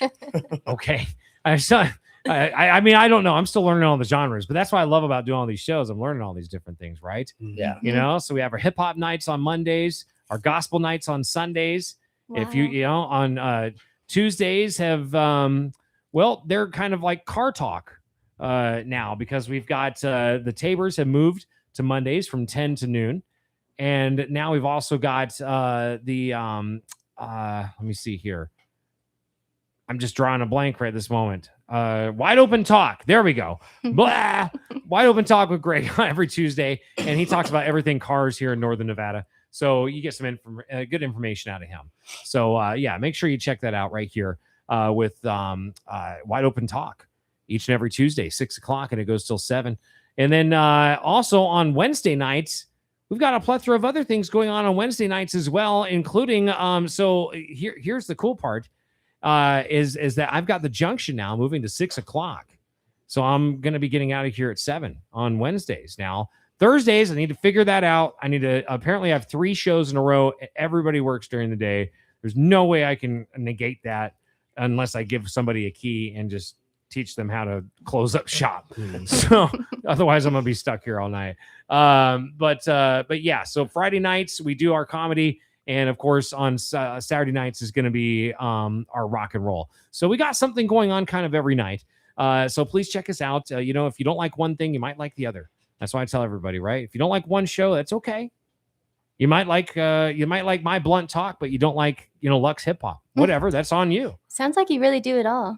It is a little bit. Yeah, that's awesome. A little, yeah, it is. Like literally, we're all over the place, you know. But I love it because it is a community radio station. And we have freedom of speech here. So if there's something you want to say or something you want to do, like Veronica Cortez, who's showing up here, maybe she brought me some food. Did she bring me food? She came for the assistance of me because I'm going with her to the meeting. Oh. Yeah. The assistants. Well, Grayson is the assistant to Veronica Cortez and her campaign. Oh, cool. And he's also the website designer. Yeah. So anyways, there's all that.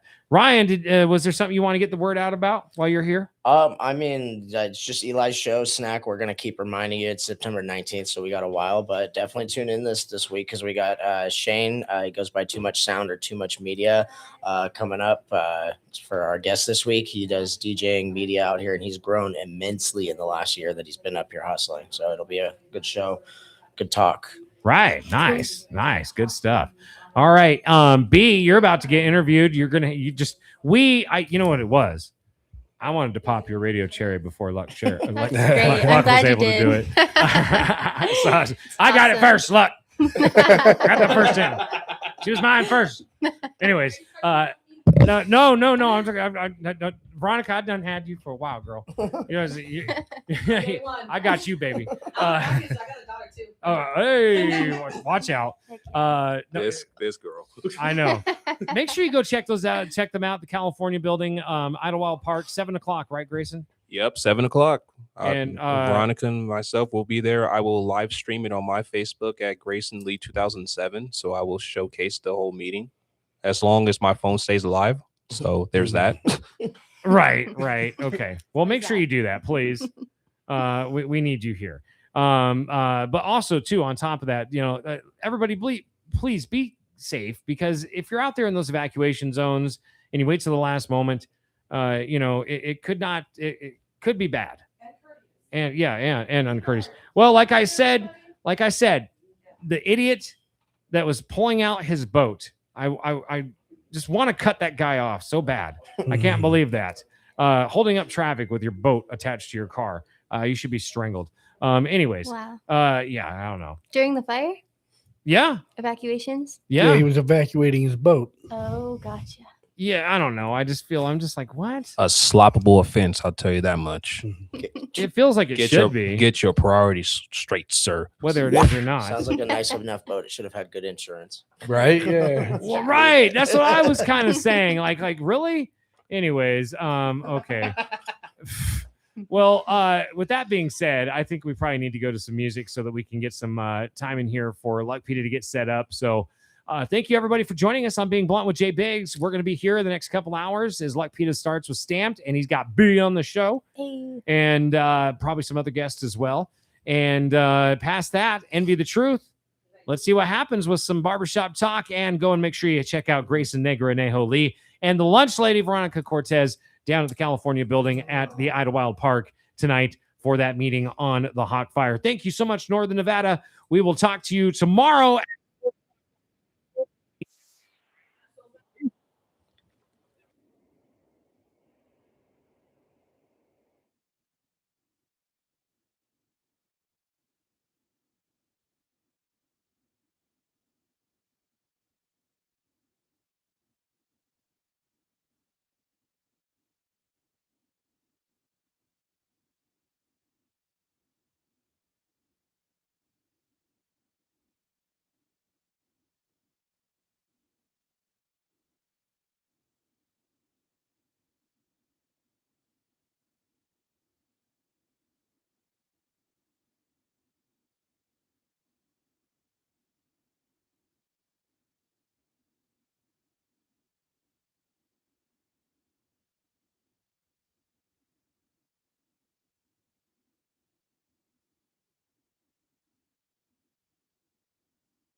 Hello, Reno. What's going on? This is your host, Luck Peter, and you are locked in and tuned in to Stamp.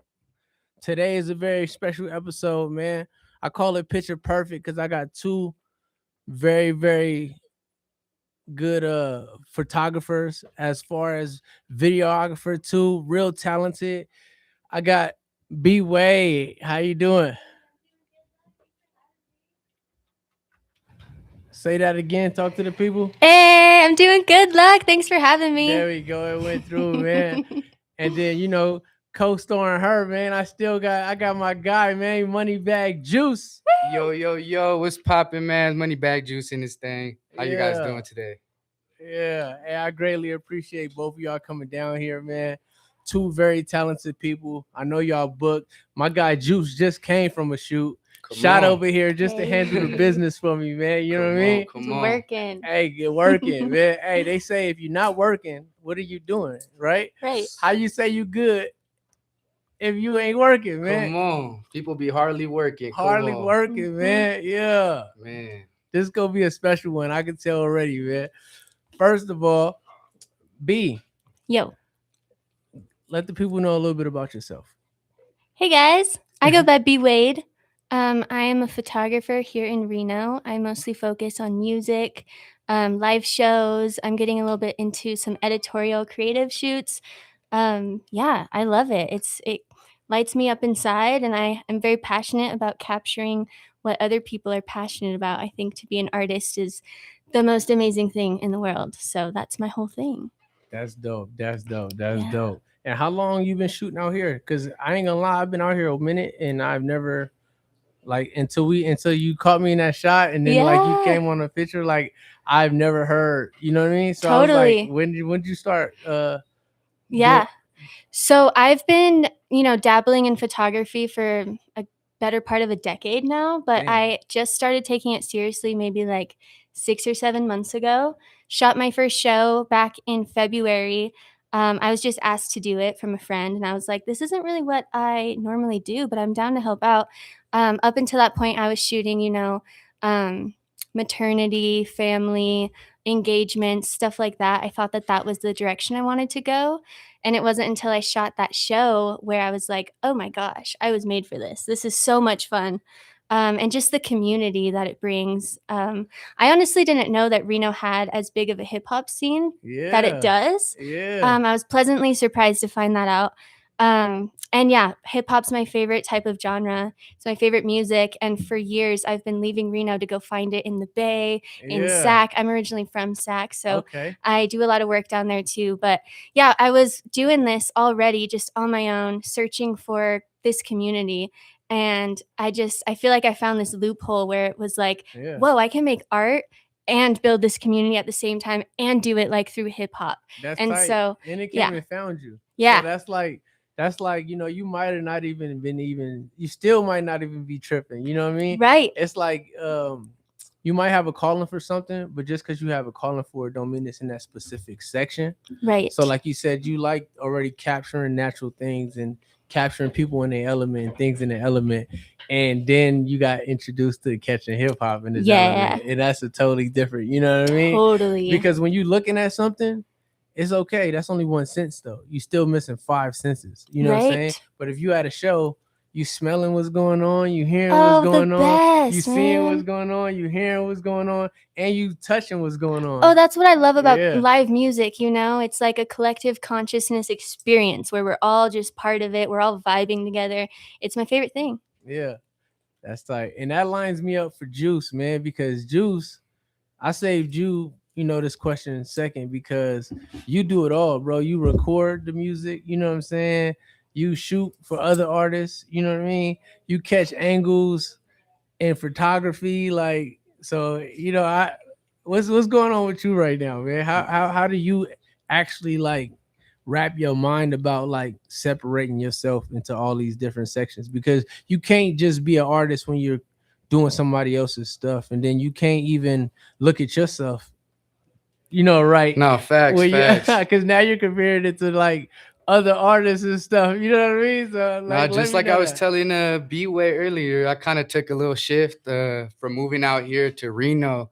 I knew there was a supply and demand with video and content. It's a whole new day and age where that's what we need in this market. So that's where I put my head at. And honestly, I'm a hustler, man. So even during COVID, I was cutting hair. I was trying to hustle. I'm from the Bay, so we do things a little different. Come Okay, on. we got Callie in the building. And, Man. I didn't even know she was from Sac, and I didn't even know you was from the Bay, man. Bro, yeah. So I'm from the Bay. I'm born and raised in Redwood City. Okay. Moved out here like 6 years ago and discovered the music scene. So you feel me? I was already part of the music scene. So just adding my little input, my little sauce to it, helping the other artists build, grow. That's all that I'm here for. You feel me? That's tight, man. Because Reno is really like a melting pot. Like, you know what I mean? People don't really understand. And I think it's the people who are from Reno that don't really value and understand how big of a Jew Reno is. You know what I mean? Because I'm from New York. So it's like, you would never, like Reno is probably the only place you would really catch like a New York, Californian, Hawaiian, what all sorts of people. Like not people just from the ethnic, A out here, not too. even ethnic groups. I'm not even gonna name like race and ethnic groups. I'm talking about just like from different cities and states of the world in one city. You know what I mean? And it's crazy to me because a lot of the guests that I had on my show so far have also been from outside of Reno, but I found them in Reno and put them in Stamped.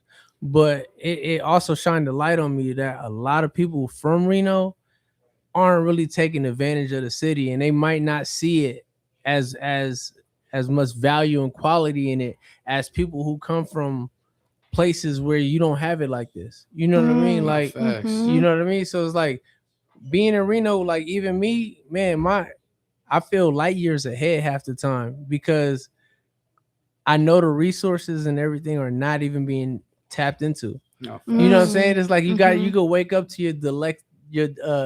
your selection any day to do whatever you want to do out here, and the people that are from out here like don't really do it.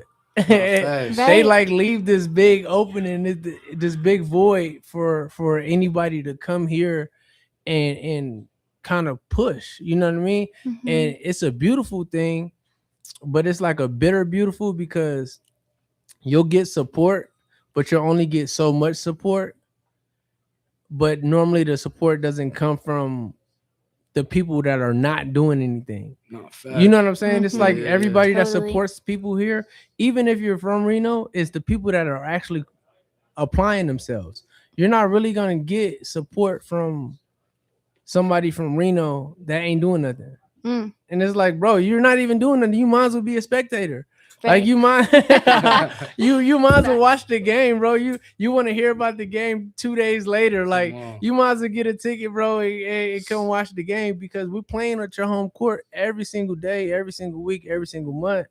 And instead of being a part of it or even disassociating yourself from it, you're just not doing nothing. You know what I mean? Like like I would rather vote wrong than to not vote at all. Like, you know what I'm saying? Like in life, you know what I mean? Totally. If there was like, hey man, you want a peanut butter and jelly sandwich? You want grape jelly, apple jelly, or whatever, and me just to say nothing, like I wouldn't, it just wouldn't be right. It wouldn't even sit right with me. Gotta use that voice, man. Yeah, it wouldn't even sit right with me. So it's like being here and seeing how wide range and how like you can really do whatever you want to do here. So it's like I hope people from Reno like understand that. Like even J Blunt that runs the radio, he's from Kansas City. Like, you know what I'm saying? Like, bro, it's so much opportunity here. You just have to get up and go do it. It's not oversaturated. It's never enough. Like,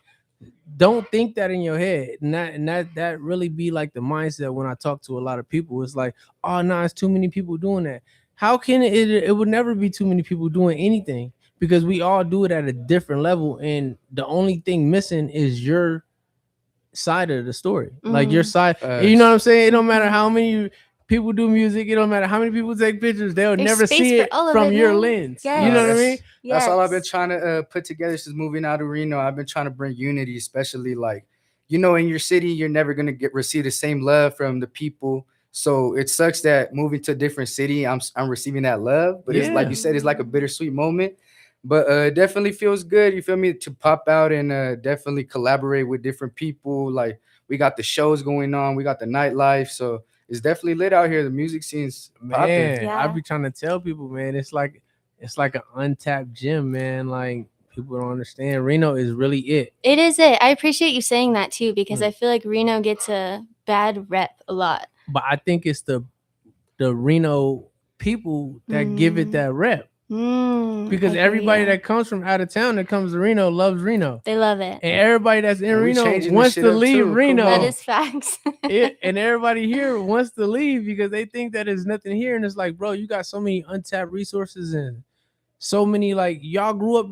Half the people I'm learning and meeting, you already knew your whole life. You just didn't take the opportunity to apply whatever gift or whatever Facts. network you have to adjust and be able to deal with that person on the level that I can deal with them on. That's the only thing different, man. The only thing different separating rich people and broke people is knowledge. You might already have the credit score, you might already have the criteria, you might already have everything that it takes to qualify for a better life. But if you don't have the knowledge to know that that's all you have, you think you don't really have nothing. No, facts. You know what I'm saying? You could get around the right person, they'd be like, "Oh no, bro, look, you got a what? Oh man, let me show you how to," and unlock something in you. So like, you got to get out and you got to talk and you got to deal with it. You got to, you know what I'm saying? Totally. And that's one reason why I made this show, man. I'm like, I'm about to get people who I don't normally talk to and that don't normally talk to other people, and I'm about to build a bridge so we can all network. At Heck least yeah. if we have nothing Fire. else in common, we got stamped in common. You know what I'm saying? That's And, awesome. You know, and then Yeah. and then if somebody comes on and watch a clip that I posted them, guess what? They'll get to see a clip of you. They'll get to see a clip of you. They'll get to see a clip of somebody else. And they might be looking for a videographer. They might be looking to feature. They might be looking, and bam, it's right here. You know what I mean? And I think that's a lot of the problem too. Is like people are scared to ask people what kind of value do you bring to me? Like besides That part. coexisting, like besides you watching me live until I die and me watching you live until you die, what quality, what value do we bring to each other? You know what I'm Man. saying? So Totally. you don't even got to answer that question. You go to IG, you put it stamped, and then you see, hey, oh, then he got a videographer doing that. Oh man, they got lyricists doing that. You don't even got to deal with these people. You can go and look them up yourself and see if that's what you want to deal with, and then you choose to deal with it. Facts. You know what I mean? Yeah. Come on. Yeah. So B-Way, man, what you got new coming up? You got anything lined up? Let's see. I'm wrapping up a bunch of projects right now. I just did this really fun event. It was in Sacramento that I shot it, but they actually travel around to so many different cities. The people that put it on is called Swim Club. Shout out to Swim Club. They're the best. Okay, shout out. And the event that they threw that I shot was called Song Wars. It was so cool. It was in Sacramento. It was 14 different artists, and they just go back to back. And the prize is like $400. Shout out to Blue Diamond. She won. She's amazing. Okay. She's all blue everything, and I'm all blue everything. So I'm really excited to work with her. We're gonna work together here in the future. So It was beautiful. yes, exactly. I just see that as like it's meant to be, man. Like you got to make the art that you want to make because it's gonna find the right people. Like they're gonna find you. You know. Man, I was told if you can picture something in your head that has never been seen, God had to be the only person to put it there. It's Right? perfect. If I you've like never that. seen it, right? I believe it. So Yeah. so it's up to you to actually make that tangible or make that something. You know what I'm saying? Totally. And a lot of things are bigger than we think they are, no matter how small they are. You know what I mean? Like that's how I started like my clothing line, XVI. I was in the feds. One of my homies was getting a tattoo. He had the stitch slip with the XVI on it. I already had came up with XVI. I already like was running with, you know what I'm saying? Like, and bros had a tattoo that had like the lips with the stitching on it, and I was like, bruh, that's my official logo right there. Hell That yeah. you know what I mean? So it's like he's seen it as just a tattoo. I seen it as like a multi-million-dollar, billion-dollar clothing line business. You know what I'm saying? Heck yeah. You got to jump on that. But we had the same, so that's what I'm saying. Like I always see this meme about a bottle of water. It depends on where you put it, right? Like you get a Winco water, it's only $4 for a 40 pack. You put that same water on the airplane, it's $7 each. You put that same water in Disneyland or a football game, and it's like $10 each. You know what I'm saying? Facts, yeah. So you gotta pick it up. You gotta pick that water up where you pick it up at, but it's up to you where you decide to sell it at. You know what I mean? So you gotta treat that like you gotta treat your talent, your time, and just everything about you like that. You know what I'm saying? That's a great To the analogy. highest value. Because if you're walking in rooms that don't light up when you go in them, then you should just stop going in them. Facts. You know what I'm saying? It'll save you a lot of time, it'll save you a lot of effort, and it'll save you a lot of energy spending your time in an occupied space that you don't outgrew already. You know what I mean? Yes. So it's I don't know. I'd be real philosophical. I dig it. No, that's real though. That's real talk. Come on, no lie about that. You gotta do you, man. And if that inspo comes to you, you gotta jump on that every time, man. Yeah. Every time, and that's why I like voicing my opinion, because I've been through a lot in life and I've gained a lot. You know what I'm saying? And like words of wisdom, motivation, all of that is nothing if it's living in my head. I've already heard it. I can't, you know what I'm saying? Facts. But giving it out, man, it'd be a slogan you could say to somebody else, and it'll bring a different perspective to how people look at things. You know what I'm saying? Mhm. Just like music, just like art, just like everything. So I feel like the world is ran on music. Art makes the world go round. Art, it does. Just It gotta make does. an impact on anything you do. That's the thing. Yeah, like I could tell you to draw something like a circle, and you guys would draw two different circles. Yes. You would still draw, like, you know what I'm saying? Like Mhm. everybody has a different view, man. Like it's something going Right. up there that's just takes everybody and puts everybody on, not you better than me or me better than you, but we're all different. And only you can be you, and only you can make the art that you want to make. Man, and only you can make the art you want to make. Hell yeah. No, that's the dope thing about being a creator, because even in the city, there's a lot of dope creators and everybody got their own little twist to it. So like I do want to bring that together, like start collaborating with more people. Stop gatekeeping. Like, come on, we gotta build. We gotta keep working. You feel me? Facts. Your network is your network. Especially if we not from Reno, we gotta show like people out here what it's really like, what we do on the outside, like to bring people together. And if it's music, if it's art, that's the dope part about it. We could do whatever we want. Totally. Yeah, I love it, man. I ain't gonna lie, like I love dealing with people in Reno because I feel like I unlock something in them that they might not see. And as long as I could do that, I'm cool with it. Like I don't even trip, because I'd be like, it's just like the Bible and all of that. They always talk about, like, you either gonna be the sheep or you gonna be the person herding the sheep. You know what I mean? Leader. So it's sometimes on your chessboard I might be a rook or a bishop, a knight, even a pawn. On my chessboard you're a different piece, but as long as we playing the proper part, we gonna win the game regardless. You know what I mean? It's like so like even dealing with different people out here, man, I gained so much. I ain't gonna lie to you. Like I be telling them stuff, they be like, dang, bro, I never looked at it like that. I'm like, I'm trying to tell you, bro, you gotta be on that. Totally, man. Seems like you have a very natural knack for bringing people together. Yeah, I call it like I think I have like a CEO mindset. Like I think I see everything bigger than actually what it is. And I think it comes from just living different places and just seeing different things and knowing so many, like there's puzzles that have a big chunk pieces, but it's not that many pieces to a puzzle, and then it's puzzles that are more detailed and intricate, and they got 1,000, 2,000 pieces that go, you know what I mean? And I feel like I'm just one of them intricate puzzles that just I know people in New York.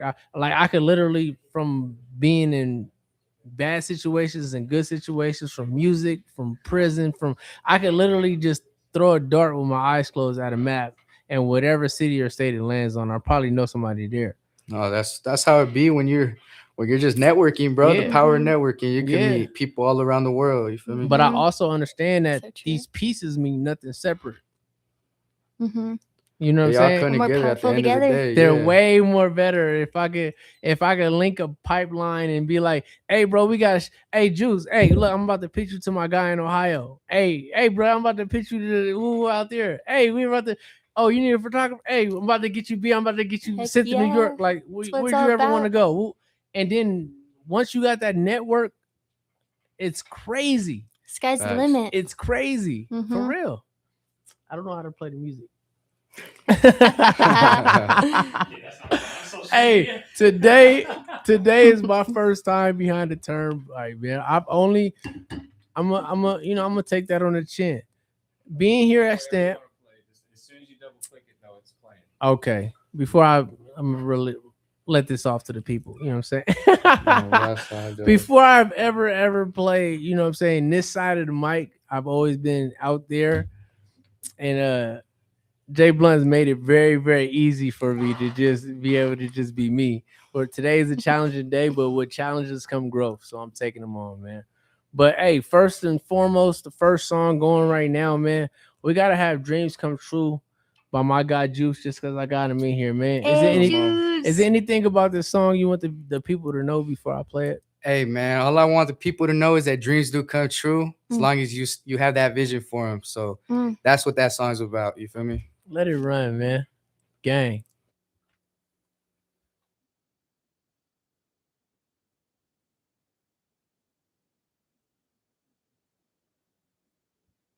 We good. Y'all can talk. I got the mics muted.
Yeah. That was my guy, Moneybag Juice, man. I wish we had a phone where we could have people call in and see how they felt about that. Come on. Yeah, I ain't gonna lie, man. I rock it. I rocks with it, man. Every time I make a reel, that's the one I choose. You know what I mean? yeah. I feel like it's a confident song. Um, it's not like where people focus more on the flashy and the things around you. I feel like that's more of an inward song. That was more of a personal song. Like, you know what I'm for saying? sure. You ain't got it like Jules, you know what I'm saying? That was dope, man. I'm gonna play your next song too, man. What is it called? Lately I've been thinking. Oh, yep. Lately, I've been thinking. Yeah, we're gonna run it back, man. We just gonna let Juice run, man. Put on Heck this yeah. Lately I've been thinking. What Come you on. think about that song, B? I dig it. You dig it? Yeah, this guy multi-talented. Come on. for Thank real. you. Thank you. Stamped, Yeah. man. This is stamped, man. Mhm. We officially stamped. Come on. Shout out to boy Lug for having us on the Shout out show. to Come Lug. on. Yeah, we having Look, fun Peter. in here, man. Hey, this is the first time on the radio too. You feel me? Mhm. But hey, I dig it though. Hey, I Come be on. telling people, man, like it's very few cities or very few places you're gonna go where artists are actually gonna be able to be played on FM radio. This ain't no closet radio. I'm talking about all way to Carson. You know what I'm saying? Anybody that's tuned in to 23.7, 103.3, or 1400 AM is picking you up. You know what I'm saying? So we on 3 stations at the same time. You don't get more networking than that, man. How cool. Hey, lately I've been thinking, let it rock.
What's up, Reno? We are back live, and this is your host, Luck Peter, and this is Stamped. That right there was Lately I've Been Thinking by my guy, Moneybag Juice. Yo. Thank you for slapping me. Come No on. problem, man. Let's go, Juice. Lately, what you been thinking, man? Man, a lot been on my mind, man. You feel me? Yeah. But Hey, I feel like moments like this, kind of help inspire, say you didn't have no, you wasn't in the rut or you wasn't in the mood. I feel like every time you do experience something different, you get something from that experience that might give you that. You know what I'm saying? It's like when you sparring with a workout partner, you just like, I'm done, man. And he like, nah, man, we got a couple more reps. I feel like Stamp does that. It gives you an aspect of a person. It makes you think about yourself because you got to be conscious just because you're on live radio. Mhm. So it makes you present. You know what I mean? It's like, yo, I Yes. can't zone out, man. I can't do nothing. I don't want to be caught looking silly. You know what I mean? Mhm. But when you actually are able to um promote what you love while being present, it gives you a different type of present. You know what I mean? Mhm. It's like an outer body experience, but present at the same time. You know what I mean? And Totally. I dig that, and that's what I felt when I first came on the radio. You know what I mean? Like I was a guest before I started recording and stuff. Like I was Jay Blunt's guest before. That's cool. Yeah, and I just was working and just like y'all. You know what I Yeah. mean? Like when you working and you doing what you're supposed to do, you're gonna line up, you're gonna meet the people you're supposed to meet, and you're gonna get to that next level because while y'all out here working right now, somebody's coming up with an excuse why not to go shoot today. Mhm. Somebody's going up with an excuse why not to record today. Somebody's Mhm. coming up with an excuse why they can't edit, why they can't do, you know what I mean? So as long as Mhm. you keep coming up with excuses to become better, you will. Mhm. It's just that simple. You know what I mean? You just Yeah. gotta show up. That's it. That's Mhm. it. People dropping out the race every day, voluntary and involuntary. Mhm. You know Come what I'm on. saying? Uh-huh. So you might want to just go ahead and keep your shoes strapped up Just keep and pushing. keep Come a on. pace. You know what I mean? You Mhm. ain't got to be the fastest runner. You ain't got to be none of that. Just keep your pace, man. Live true to you. When you want to drop, drop. When you think you need to drop, drop. And when you don't want to drop, drop. Totally. For real, stay working, man. I was told, well, I wasn't told. I always say a boulder is a lot easier to push when it's already rolling. Mm. You could just barely touch a boulder while it's already rolling and it's gonna just pick up speed. But you Mhm. try to move that joint while it's just like It's gonna be stuck heavy. there. Impossible, Yeah, yeah. you're gonna need help. You gotta have to call everybody and their mama to come help you. Yeah, You know what I mean? you ain't going nowhere. Yeah, Come on. so if you already moving, keep moving, man. Keep going because Use that motivation. yeah, it's because you're whether you know it or not, you're rolling downhill. Like Mhm. you're picking up speed. You're picking up. You might not be able to gauge your success because you've been successful for so long. Mm. You know what I mean? Don't Mhm. always look at it like, oh man, I'm stuck. I'm doing this. I'm stuck. Where you're at or how much experience you have under your belt, somebody has not even acquired yet. Mm. You know what I mean? I So appreciate you saying that. I needed to yeah, hear that. yeah, because I try to say I'm the guru, man. Mhm. Come to Stamp, man. No, it's like- He Therapy. said, nah, "Go to but for stand." real, like for real, man. When you that's what this is for. That's why I bring people that are doing things in here because we're Mhm. moving on a frequency that we don't normally move throughout the day because we're around a lot of people that are not moving. Mhm. You know what I'm saying? Totally. And you come in here, you get like-minded experience, you get a top tier experience. It's not dull, it's light, it's colorful. You know what I'm saying? It's the right mode and the right to do whatever you want to do. You know what I mean? Mhm. When I leave here, bro, I go record. Or when I leave here, I go do something that I want to go do because I know like I got that little extra energy. You know what I mean? Yeah. And when I first started, I was like, man, it's hour, bro. I don't know how long. I don't know how I'm gonna talk for an hour, man. I don't know how I'm gonna interview nobody. But when you're having fun and you're having a good time and you're enjoying the energy, and when you're allowed to bring the people you want to bring, like I'm not at work dealing with people, coworkers I don't want to deal with. You know what I'm saying? Yeah, It's totally. We're like, hanging. oh yeah, yo, we chilling, man, and we get an hour to understand, learn, and to live with each other. You know what I'm saying? Like, Mhm. and it's no big U's, no little me's, man. It's like we all networking right now. Mhm. You know what I mean? And Power. that's the beauty of it, man. For real. Mhm. Yeah. So had a show with Lil Kayla this weekend. It was lit. That looked crazy. Oh, it was lit in there, man. It It was look, lit. it looked more packed than a Lefty show. Tell you Yeah, that. Oh, totally. Same yeah. venue and everything. Oh Yeah. yeah, nah, it was yeah. Yeah, that's crazy. Yeah. That's Did you enjoy it? Yeah, I have fun. I have fun every show, man. I have fun whenever I'm able to be me. And when I say like be me, I don't just like me mean like me in a physical form. I mean, like able to express myself however I want to Mm. express myself, and can't nobody say nothing about it. Mm-hmm. You know what I'm saying? Mhm. And I feel like I can't do that, but at shows or at places like that, I'm around like-minded people that are gonna be doing what I'm doing. You know what I mean? Totally. They High bring it out in you. energy, real going. You know what I mean? Mhm. It was a couple discrepancies at the show, but it was lit overall, man. Shout out to Guilty One. He threw a good show, man. They did some good Yeah, promotion Guilty One. behind it. Shout out to Lil Kayla for coming out to Reno, turning it up one time, man. She most definitely she had the crowd going crazy. It was an all girls like show. It was like 20% guy, 80% girl. Wow.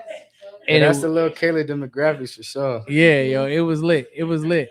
But I say that to say this, like, what type of experiences are y'all? Oh, my meta glass is dying. My bad. Not the meta glasses. Yeah. What up and coming events or anything that you guys are like looking forward to? Go ahead, Juice. Man, I know next Friday, Zay Johnson, I believe that's his name. First time I'm working with artists, but I'm filming the concert for him. So that's pretty dope. I'm looking forward to that show. I know Reno always got the nightlife going on, so we got shows every other weekend. Yeah. It be more than one show a night. Yeah, no, It be that like part. 2-3 shows going on. For real. For real. But definitely just look forward to like popping out at any show that I can network at. That's where I'm at. You know, that's why I go to shows. Got you. And hey, I ain't gonna lie, it's a cheat code, bro. You bring that camera right there, bro. You're getting in the door like, hey, I'm a camera guy. Over they here, they gonna you get away with murder. What? They gonna give you the band, bro. You gonna get the lanyard, go the you in there. Nah, for sure. It's the best, man. You can do anything you want. You can get in front of people. No one cares. They're like, oh, camera guy? Okay. Yeah. That's how I used to get into a lot of stuff. I just put a camera around my neck, bro. I ain't take one picture all night, bro. I just put the camera all night. Cool. I'm backstage. I'm mingling. I'm doing everything. It's so true. Yeah. What about you, B? That's cool that you're gonna be filming Zai's show. I'm gonna be photographing it. So I'll see you there. Oh, look, see what I mean? For Zai and also for Slaughterhouse Sesh. Oh, that's my guy. Yeah, Slaughter, that's my guy. Yeah, shout out to both of them. I'm stoked to see their show. I got Slaughter coming on the show the 31st. Oh, heck yeah. I think that's next week. Yeah, next week, I think. Yeah, I'm excited for their that's show. My guy, man. Yeah, totally. They're both the best. Yeah. I went to one of his shows accidentally. I went to go holla at the homie that does the fresh trees. Oh yeah, I know what you were talking about. Yeah, man. I went over there to get some like things that stick in your hat. He got like some like ornaments and stuff, and but I just like his logo, how it looks like a car freshener or whatever. And I'm chopping it with him, man, and Slaughter was on the stage, and I was like, oh, damn, okay, I'm kind of digging. He got a little flow. He got a little cool. You know what I'm saying? A little presence about him. Totally. He cool, laid back. He kind of remind me of like Wiz Khalifa. I can see that. Yeah. Totally. Like a MG, like a Machine Gun Kelly / Wiz Khalifa. You know what I mean? Do you mean like his music or his vibes? Just his vibe. Yeah, like his totally. Vibe. Yeah, I see that. Yeah. Dope people. Yeah. Yeah. Nah, this weekend, man, it's a big fight. The Viper. I don't know if y'all know, but Reno has a WBC champ. You know what I'm saying? I didn't know that. Yeah. I think I've heard. Yeah, his name is the Viper, man. He ill, nasty with them things too. He can fight real good. I think even his girl gets down. Like he trains in. Wow. Yeah, that's cool. I think she just won. She just had a fight last weekend, the weekend that just passed, and she won. Congratulations to her. But Viper, he got a fight on the 28th. So yeah, if y'all ever looking to do something on the 28th, he gonna be at. Dang, I think the Silver Legacy. They got the fights at the Silver Legacy. Okay. And he fighting for the belt. So everybody in Reno, man, if you want the champ to stay the champ, you want to support the champ, man, go ahead and go to his page. I should go look it up right now, man. The Viper though, his name is Viper. But yeah, he killing stuff right now, man. What else is going on? That's so cool. I didn't know Reno did that. There's so many yeah. things that Reno does. See, I've lived here Man, most of my life, it's and I don't even know. man, that's what I say. Like That's what you're saying. this Yeah. is like a hidden gem, man. It's so much stuff. Like you might go to your apartment complex or your neighborhood where your house is at, and I guarantee 6 of the 7 houses have talent in it. Like everything, bro. I'm talking about whether they play tennis, whether they fight, whether they swim, whether they play football, whether they draw, whether they Mhm. man, it's so much talent out here, man. Mm. And I really believe that's why people of talent gravitate here. Like, you know what I mean? We might not have that many shows or whatever, but I very rarely run into somebody that just does nothing. Mhm. You know what I mean? Like everybody does something. And I think we all vibrating off of that. Like, you know what I'm saying? Just Yeah. that energy, that art, man, and like art towns here is so man, it's so much stuff in Reno, man. I love Reno. I ain't gonna lie to you. Yeah, the art community out here is, it's the biggest little city, so it's Yeah. a small place.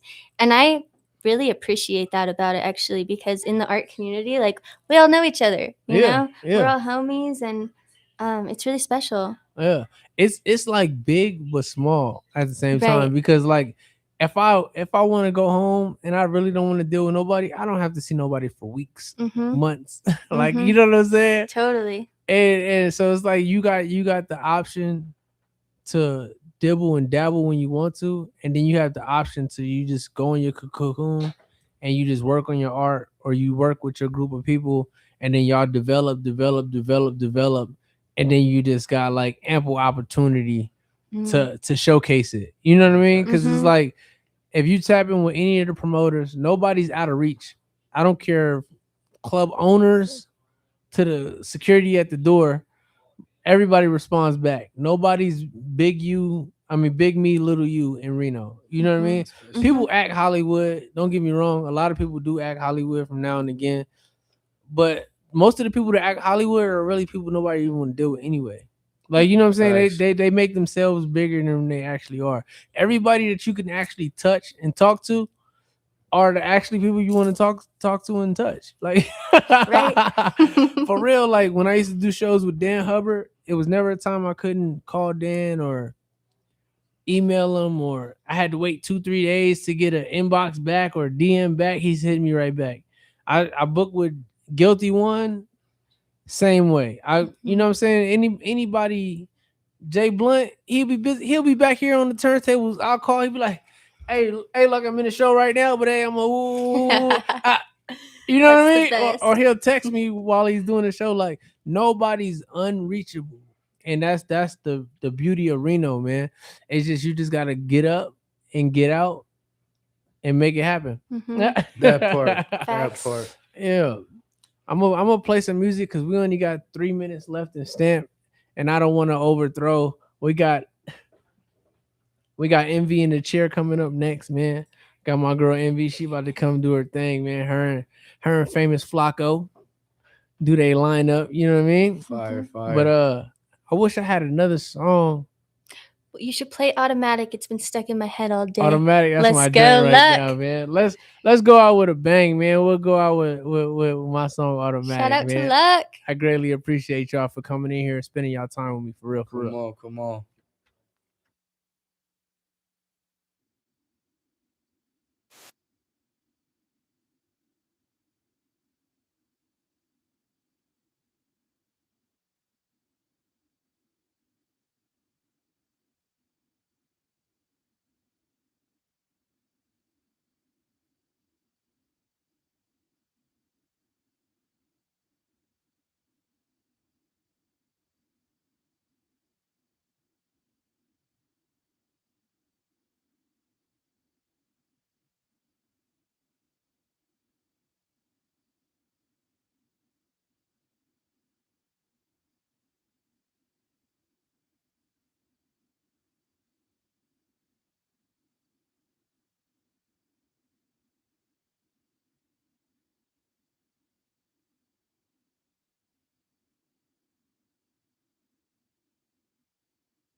Yo, yo, yo. Welcome to In the Chair with Envy, the Truth, and Famous Flacco.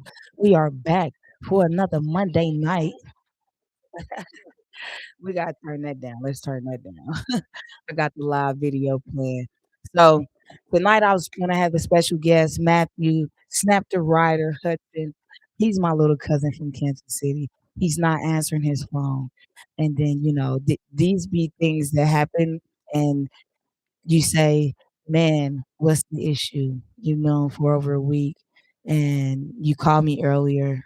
I was in the middle of a master class. So when family members don't reach out to other family members to do business, this is an example why you just can't, because I need you to show up. This is important. This is an opportunity. And if you miss out on these opportunities, I'm not gonna do it again. Right? So moving on, Flacco, let's talk about our day, man, because we had an amazing day today. You hear me out here? Yeah, I hear you. We had a pretty amazing day. We had a master class. Teaching students how to level up. Yeah. Yeah, it was supposed to be three of us. It only ended up to be two.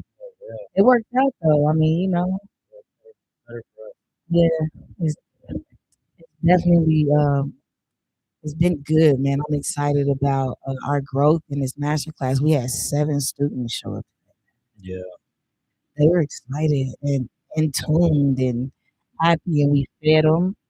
they got some great food, courtesy of Cantina Los Tres Hombres and Yeah, Shield Drive. yeah, go check them out. If you haven't been out there, say it again because I'm gonna mess it up. Cantina Los Tres Hombres, which is in the IMAX Shopping Center, the Legend Shopping Center. So in English, what does that mean? It's Cantina, the bar, and then Los Tres Hombres, the three men.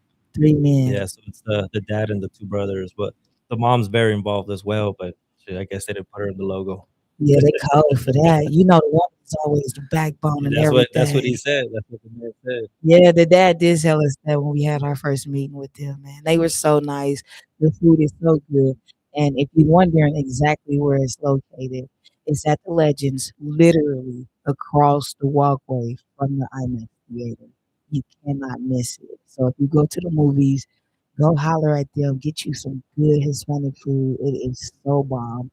And the micheladas, Oh yeah, award-winning micheladas and ooh, margaritas. them was, I couldn't even finish. It was fire though. It was so good. What was your favorite part of the class today though?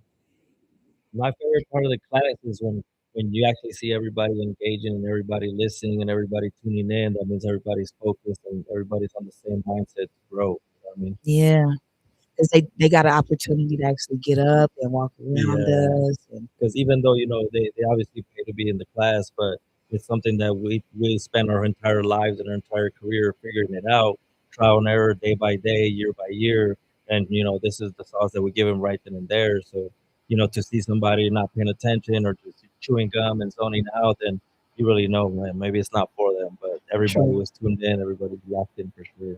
They were locked in, man.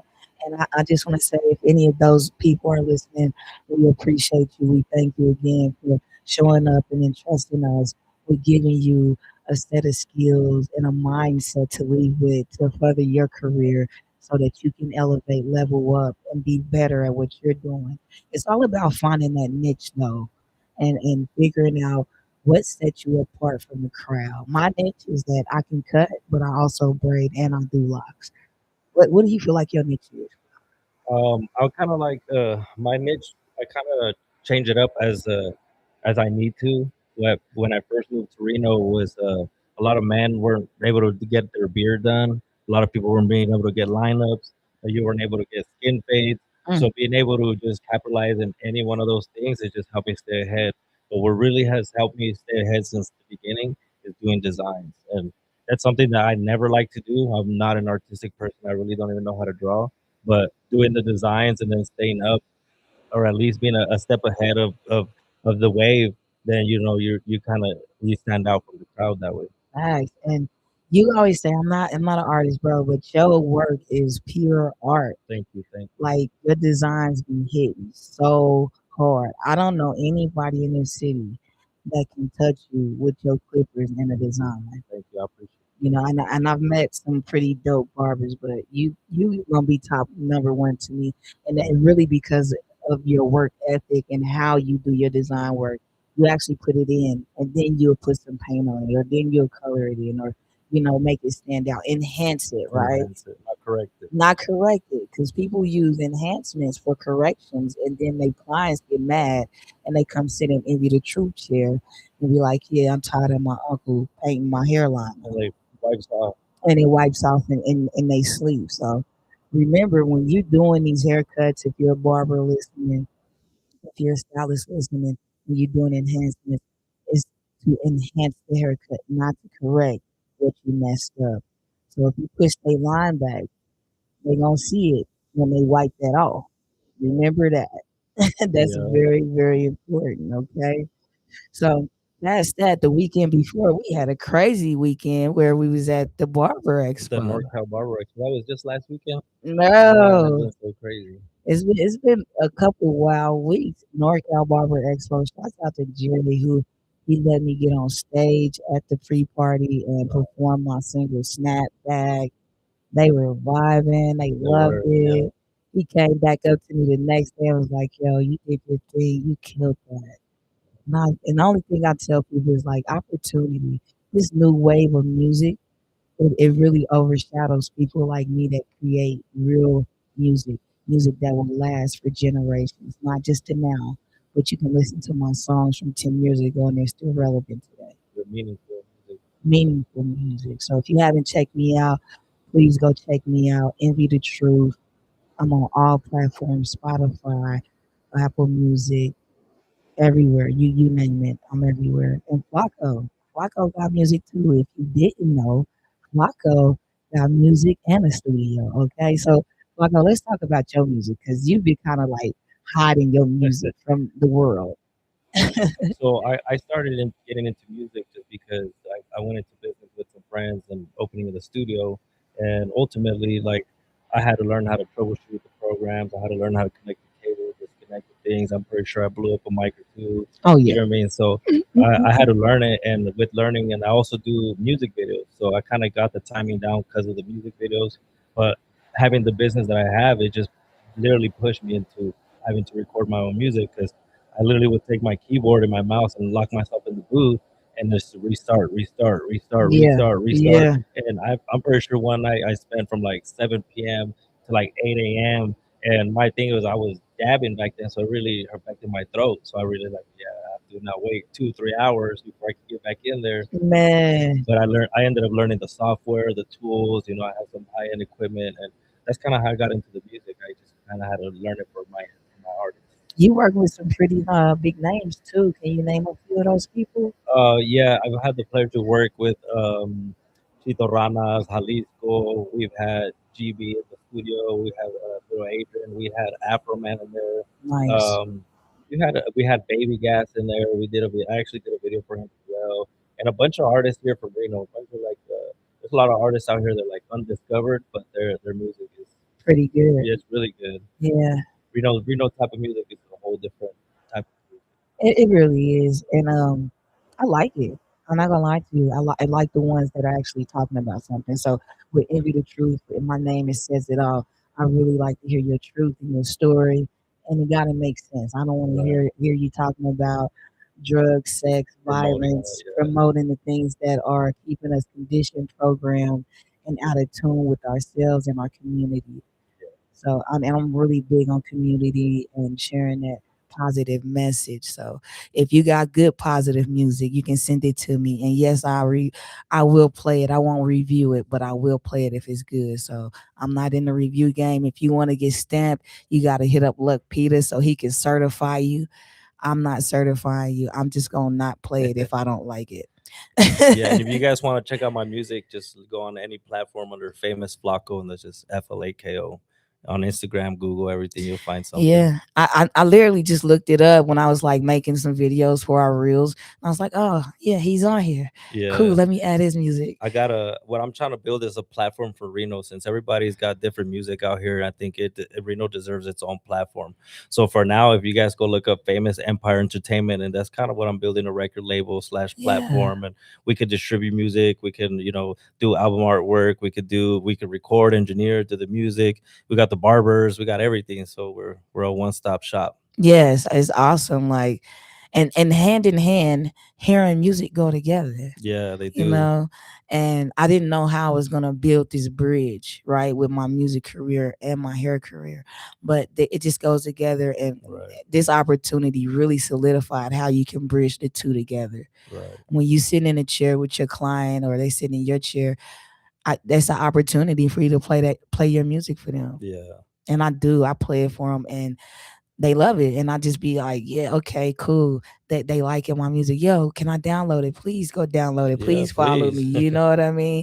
Do not pass up the opportunity. And if you're in the music industry and you're a barber, do not be afraid to share that with your clients, because I mean, that's that moment of intimacy. You get to know your client, they get to know you. You can tell your story. You can tell your story, and then now they're more locked in, like, okay, I get why you doing this. Yeah. You know what I mean? Yeah, we got to get back to dropping some albums. I've dropped one or two, and it's like stuff from when I was a kid, so letting everything out from when a kid. But now that we're older, we have a whole different mindset and different mentality. We got a bigger message. A way bigger message, yo. Because when I was younger, I was really like, everybody wanted me to rap. I never wanted to rap Flacco. Yeah. Ever. That was not my thing. I'm a Yeah. poet. I literally got my first poem published when I was 9 years old. Wow. I was invited to New York as a semifinalist amongst Wow. 12,000 people. That's amazing. My mom couldn't afford it, so I didn't get to go. But Oh, that man. that opportunity at 9, I've always been a writer. So my cousins started, rapping. And I watched my brother and my other cousins rap growing up, but my cousins was like, "We need a female. You should rap. You should rap." And I would always tell them no. And then my friend, one of my friends from high school, or Job Corps, because I went to Job Corps, he would come by my house at least twice a week Dang. trying to get me to rap. I said, "Bro, I am not a rapper, man." But one day I gave into it, man, and I realized I was pretty dope. I was That's like, awesome. "Oh, I'm pretty good No, at you're this." really good. You're really, really good. I was like, okay, I can do this, So that's kind of how I got into the music. And then what made me love it was I wanted to see everybody around me that had a passion for it. I wanted to see them win. Yeah. So I would go out my way to market us. I would go knock on doors. I was probably one of the first out of 2 or 3 women or female artists in Kansas City that was doing her own events. Literally. I didn't have nobody help me. I didn't have a support system. My family didn't show up, even though they were the ones that got me into it. They were not showing up for me. So I built my name from the gravel, and I built a brand from the gravel, and people would show up for me. And that's how Envy the Truth became Envy the Truth today.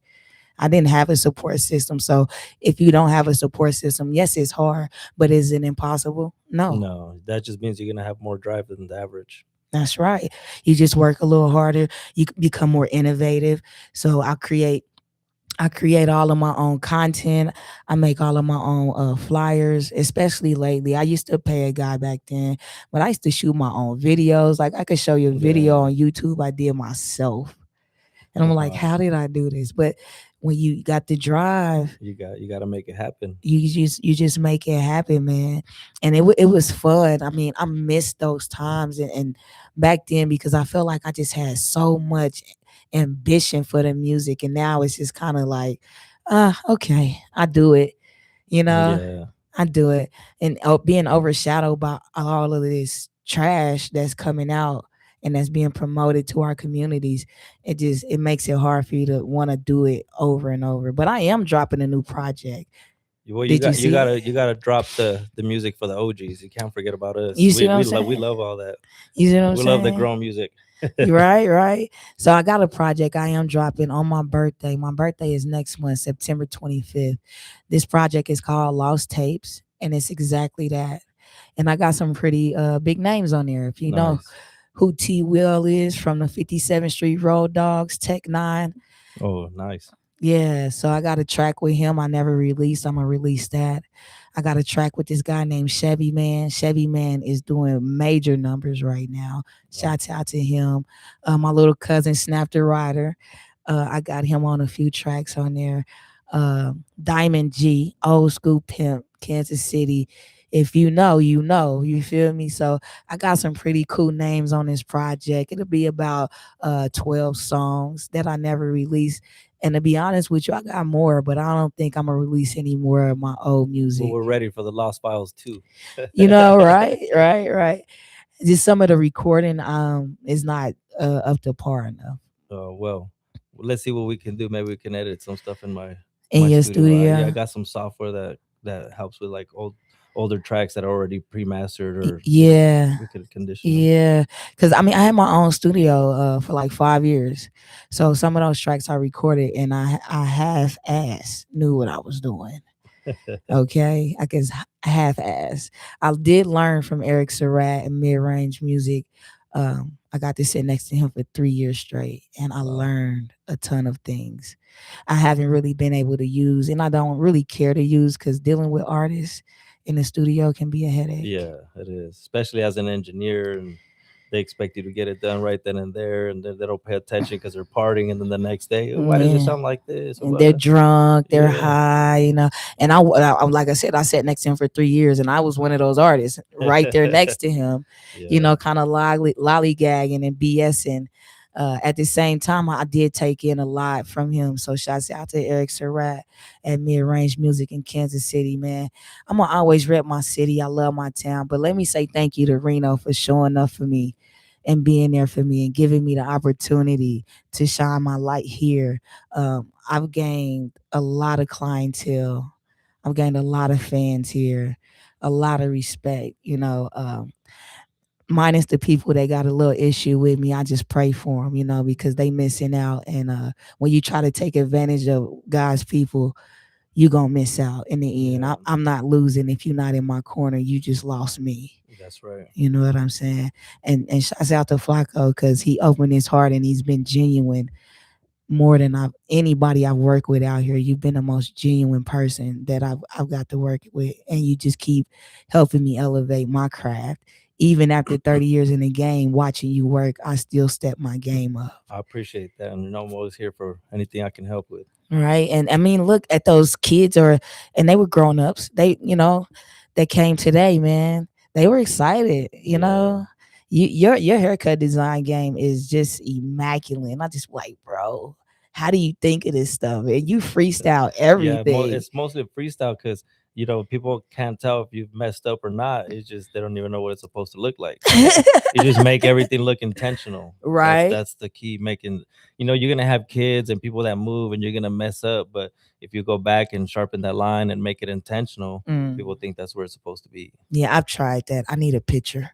Yeah, the picture is the easiest. That's where you get the muscle memory locked in. Once you go there, you start creating your own. Once you get the wrist movements, everything, it just comes Yeah. natural. Yeah. So Flacco, I got some questions for you, bro. How long you been living in Reno? So I moved to Reno in 2015. It was actually my little brother's birthday, June 6th. So I know Wow. the exact day I showed up. Wow. And what's kept you here? Uh Everybody and everything. To be honest, where I come from is there's no opportunity. Everything's burnt out. Everybody's, on drugs and in the streets, and they're in the same circles over and over and over. And where So you come from? I'm originally from Oxnard, California, just a Okay. Ventura County. And it's just really hard to progress. Like if either you gotta stay away or move away. Right. But in reality, it's like people, if you stay there, you're gonna end up doing the same things over and over. But Reno has been different. There's a lot of opportunity here. True. There is a lot of great people out here. I know a lot of people talk bad about Reno, like Reno people are worse than Vegas people and this and that. But to be honest, Reno's my community. Reno's my family. Yeah. I have my mom out here. Got my sister, my two brothers. I still have a bunch of my family out in Oxnard, but I think I didn't ever plan to stay here that long. I was just going with the flow, but Yeah. there's a reason why I haven't left. I have to agree with you, bro. I did not plan on staying this long. I literally wouldn't rent a place for the last 2 years because I was like, I'm ready to go, and I was waiting for my daughter to graduate high school, and she already graduated a year ago, and I'm still Still here. here. Like you said, the opportunities, the people, man, it's hard to leave. Yeah. And I ain't gonna lie, I make really good money here. You know what I mean? And to walk away from something that I've been building for many years, Yeah, it's and I very hard. finally got it to a place where I'm like, okay, I can keep growing. If I leave now, I just feel like I'd You be have to start starting over. over. Yeah. You know, and I don't want to do that. I don't. I love Reno, and the people are weird to me. Coming from the Midwest, is way different Yeah, from the way West different. Coast. But they're not bad people. They're just a little weird, a little uneducated, a little not. They're not street knowledge. Like they don't have the game. You know what Yeah, I and mean? I think that's kind of one of the reasons why I liked it out here, just because the streets weren't as active as over there. Yeah, Anywhere you find a crazy person, anywhere, some you can find the toughest of the toughest in any block. yeah, But I think coming out here and just having that less static, like out there, I would get like hit up by gangsters like literally 3 4 times a day. Since I've mm, been here, Reno, it's probably been like once in like 10, 11 years, 12 years. yeah, So yeah. it's like, people come to retire, at least us, with the different mentality, we're over it. We want to progress I and want to grow in progress. life and mature. And I think Reno's a good stepping stone for that. I think Reno's definitely helped mold who I am and made me who I am with Reno, to be honest. Yeah, it gave me the space to become who I wanted to be. Right. Yeah. So coming out here, single mother. My daughter was probably like 11 when we got here. I was still becoming a mother, so I was still learning how to Wow. be a mother. But it gave me that space where the noise wasn't so loud, Right. family wasn't so impactful, and you feeling alone, but everybody's around type Yeah. thing. But I got that space where I can actually think and I could see things for what they were. And I became a mother, I became a business owner, and I became a better person. That's right. I locked in on who I wanted to be, and I continue to grow in that person because I'm not perfect, right? I make mistakes. Nothing I do is intentional unless it's intentional, right? Right. If I hurt your feelings, my bad.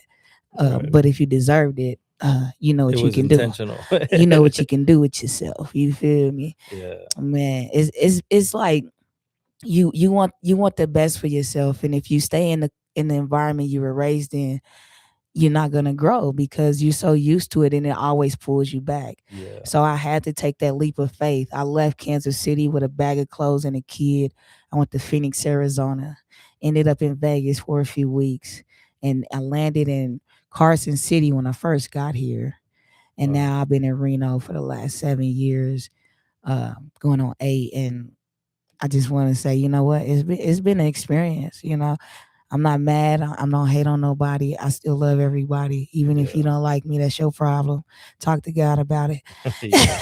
Matter of it. fact, everybody, like, we should all pray for Reno right now with all these fires that are going on, and The fires are people being intense. evacuated and family losing their homes and their stuff. It's crazy. It is crazy, man, and it makes people realize, how short life is, how materialistic things do not matter as much as everybody's just so like about a flex on this side of the world. I'm not gonna lie to you. That's what I see a lot of. Yeah. Everybody's about a flex and what they got, and that now if it all burns up, what you got left? Nothing.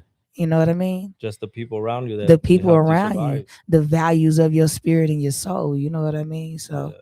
don't be so materialistic that you forget about the most important things in life, and that's the people around you that love you, that support you. Every client that show up to your chair, make sure that you are showing that love back, man. It's very important. You know what? I think I want to take a break real quick. Why don't you play that snapback for them? Because I was feeling that joint. We got to do that in Cali. I got to perform in Cali. Yo, it was heckin' dope. This is Snapback by Envy the Truth, man. You in the chair with Envy the Truth and Famous Flacco.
Yo, yo, yo, you back in the chair with Envy the Truth and famous Flacco.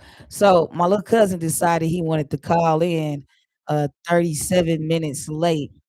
So we still gonna ask Snap the Rider, Mr. Matthew Hudson, some questions about his life and his career in his CEO position with his own security company.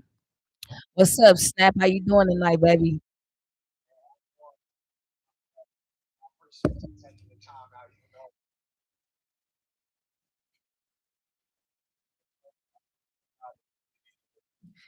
Yeah, okay, we appreciate that. So, we gonna dive into a few questions.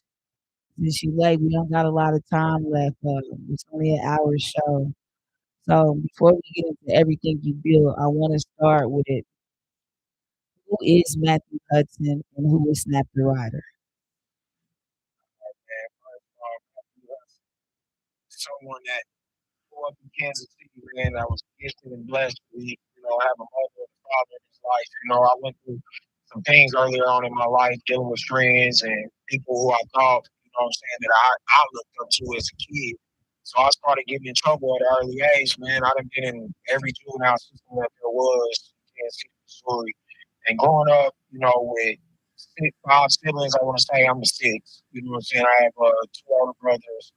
I have two older sisters. I have a younger brother, which is six of us. You know what I'm saying? My father, with his military background, he was very, like, stern, very, very honest, like, when it came to, like, just having morals. And, you know what I'm saying? Growing up, even though we decided to, go down our own paths and, make our own decisions, I can say that my father was in my life. A lot of my friends didn't have fathers in their life. They were dead or in jail or just never was there. But my father was a real one. He worked for the Kansas City School District, what I'm saying, as a truancy officer for 30 years. What I'm saying? So while I was acting up in school, my father would pop up in school. And, the Oh staff boy. never spared me. The staff never spared me. Oh, yeah, he here acting a class clown.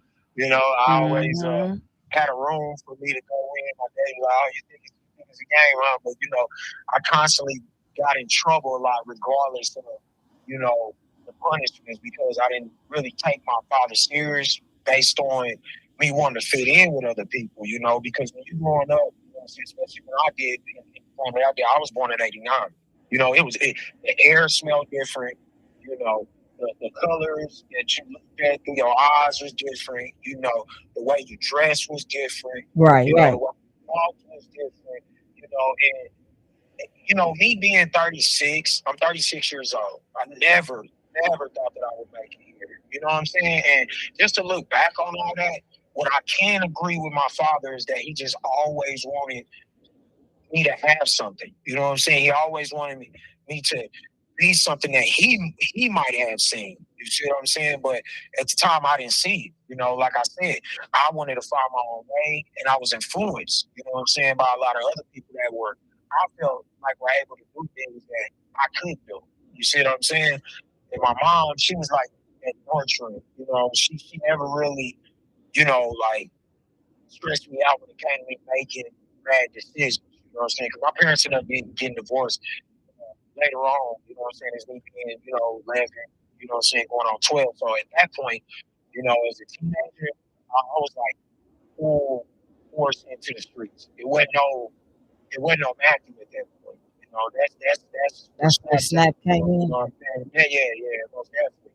And and I tell my friends all the time because they be like, "Damn, bro, like your ass really, really are who you say you are," and that comes with growth, and it also comes with your environment too, though.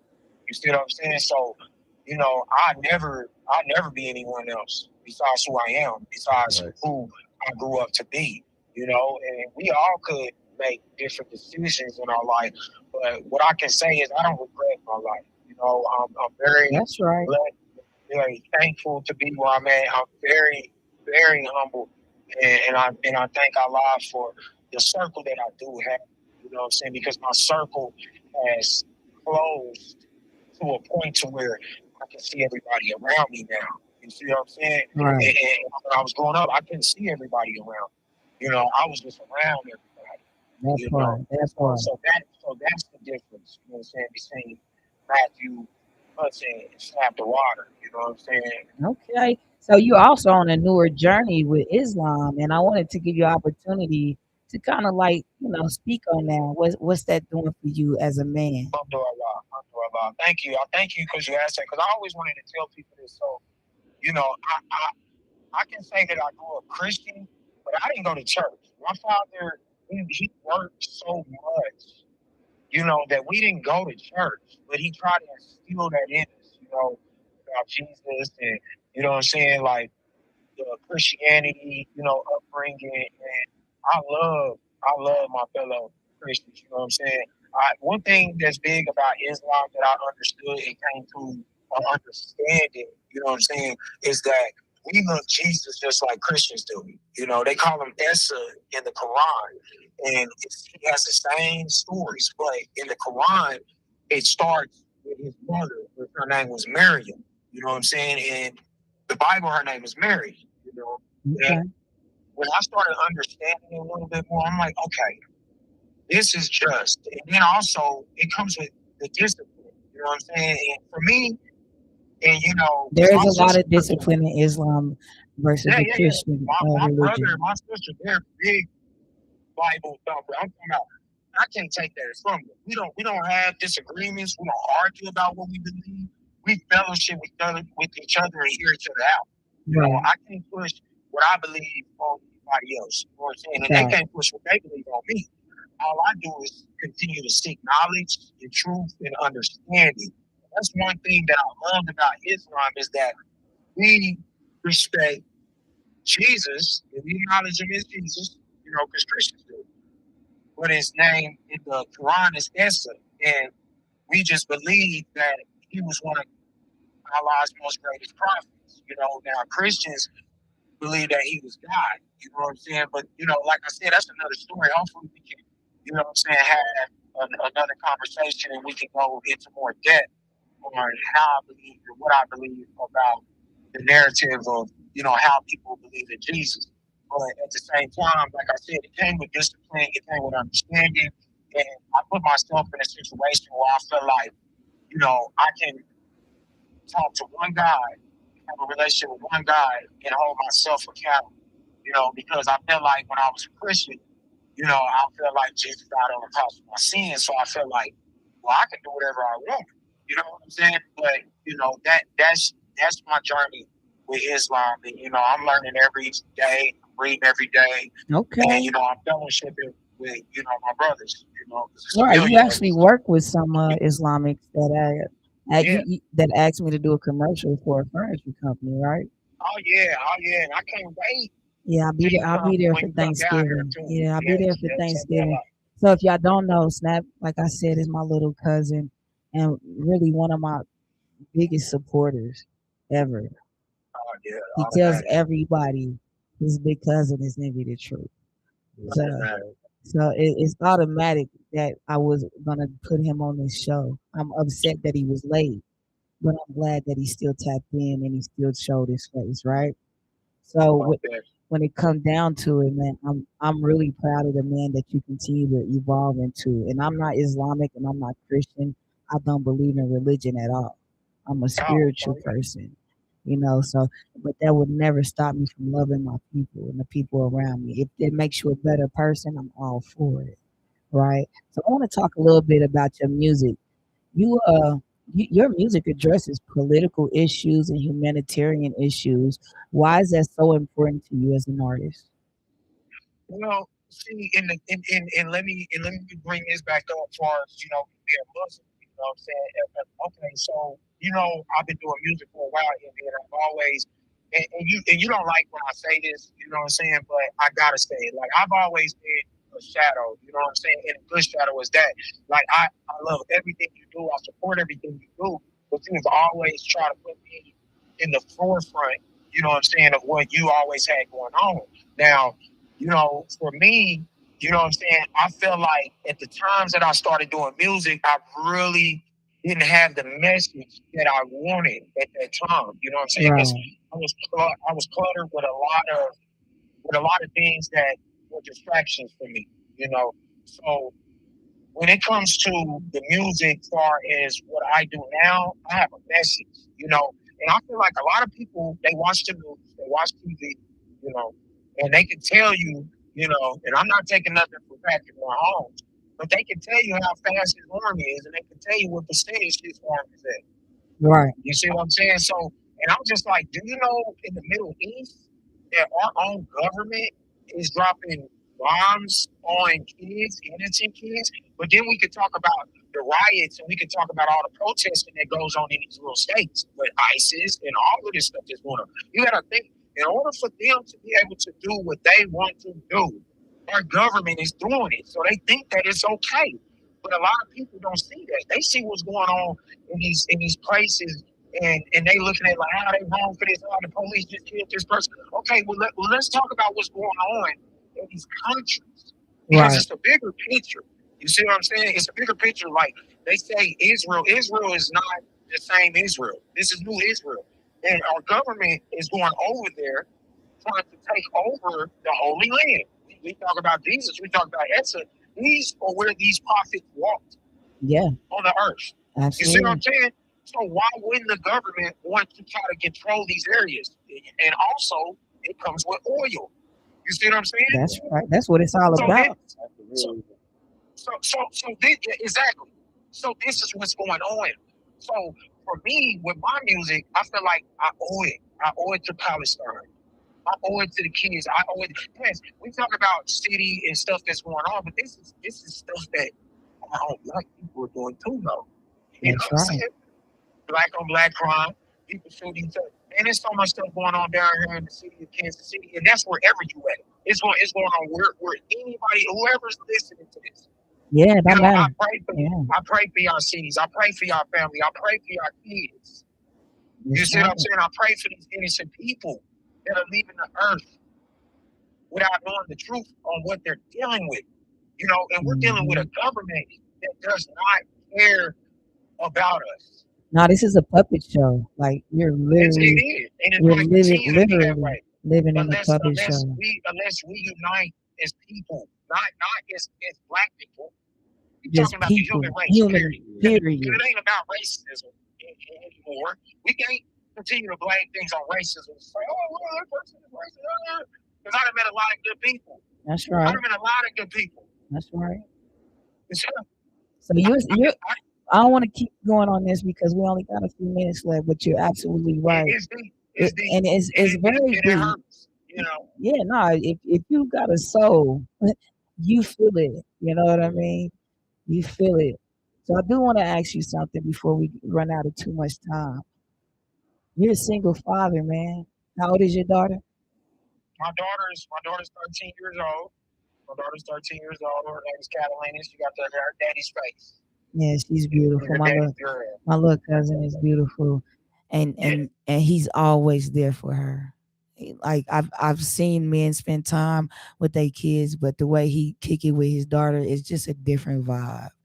You know they best friends. You know, and I said this when we had the boxer on. In the Midwest, you don't see a lot of fathers being fathers. So I'm gonna give you your flowers, little cousin. Thank you for I being a appreciate father. it, man. It's always accepted. Of course, of course. So we talked about Kansas City. We talked about music. I want to talk about your security company, man. You had the pleasure of working with some amazing people when you were living in Atlanta. Who are some of those people you got to work with? Man, I didn't work with so many. I can't. Half of them, I didn't even know their names. Like, you know, Yeah. until they would like call them to the stage and stuff. I didn't work with Moneybag Yo, Zaytoven. You know what I'm saying? I didn't work with A&E Records. I didn't work with. I didn't work with so many artists. It's been a pleasure. You know what I'm saying? Like a lot of people come through Atlanta, and you know what I'm saying. You don't know who you're gonna bump into it with. But that's one thing that I provide is security for people to feel comfortable, regardless of their own security that they come with. Because a lot of people that we have done security with, they come with their own security, but we provide security for the venues and the parking lots and places that they come to. Right. So, you know, if you say a name, I didn't been around them and I done worked with them or either for them and been in the same building with them. And it's been a blessing and it's been a humbling experience, especially when they didn't even know I did music, you know, because I never like talked to them and did music with them, but I would have a lot of chances to do take pictures with them, and it's on my Instagram page, Automatic Security. Yes, it is.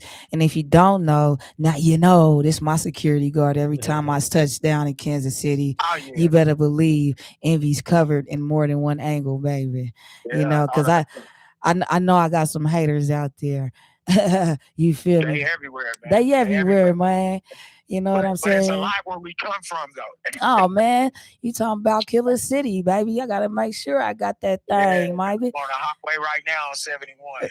71, baby. Let's talk I try about not it. to even go through the street no more. I stop in certain places, but I'm stopping at Quick Trip for my gas. I ain't really, because I don't really give people enough time to kind of like think, you know what I'm saying, to try to. That's you know, right. Like I'm on a highway, man. I'm going from point A to point B, man. I don't need to drive through the streets and let you see what I'm in and me smiling through the car, you know, and all that. But, you know, like I said, man, it's where we from, man.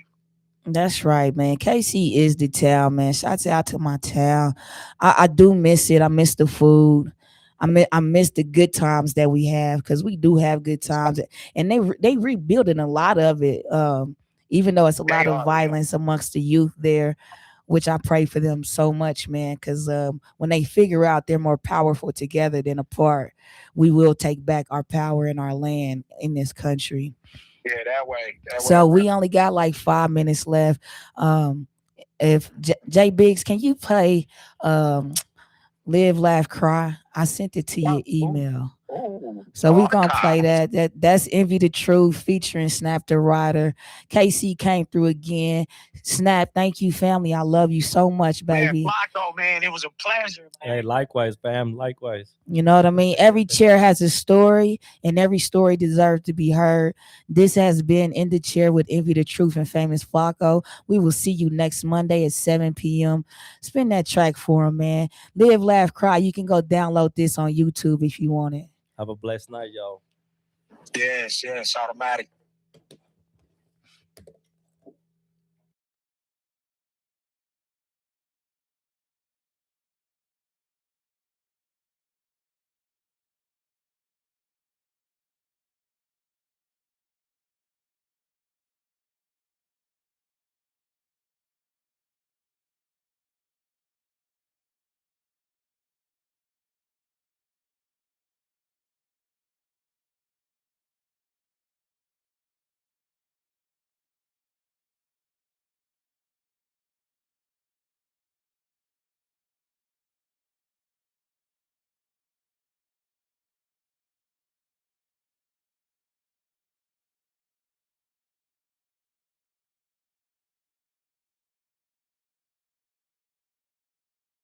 Your phone, cuz. Wow.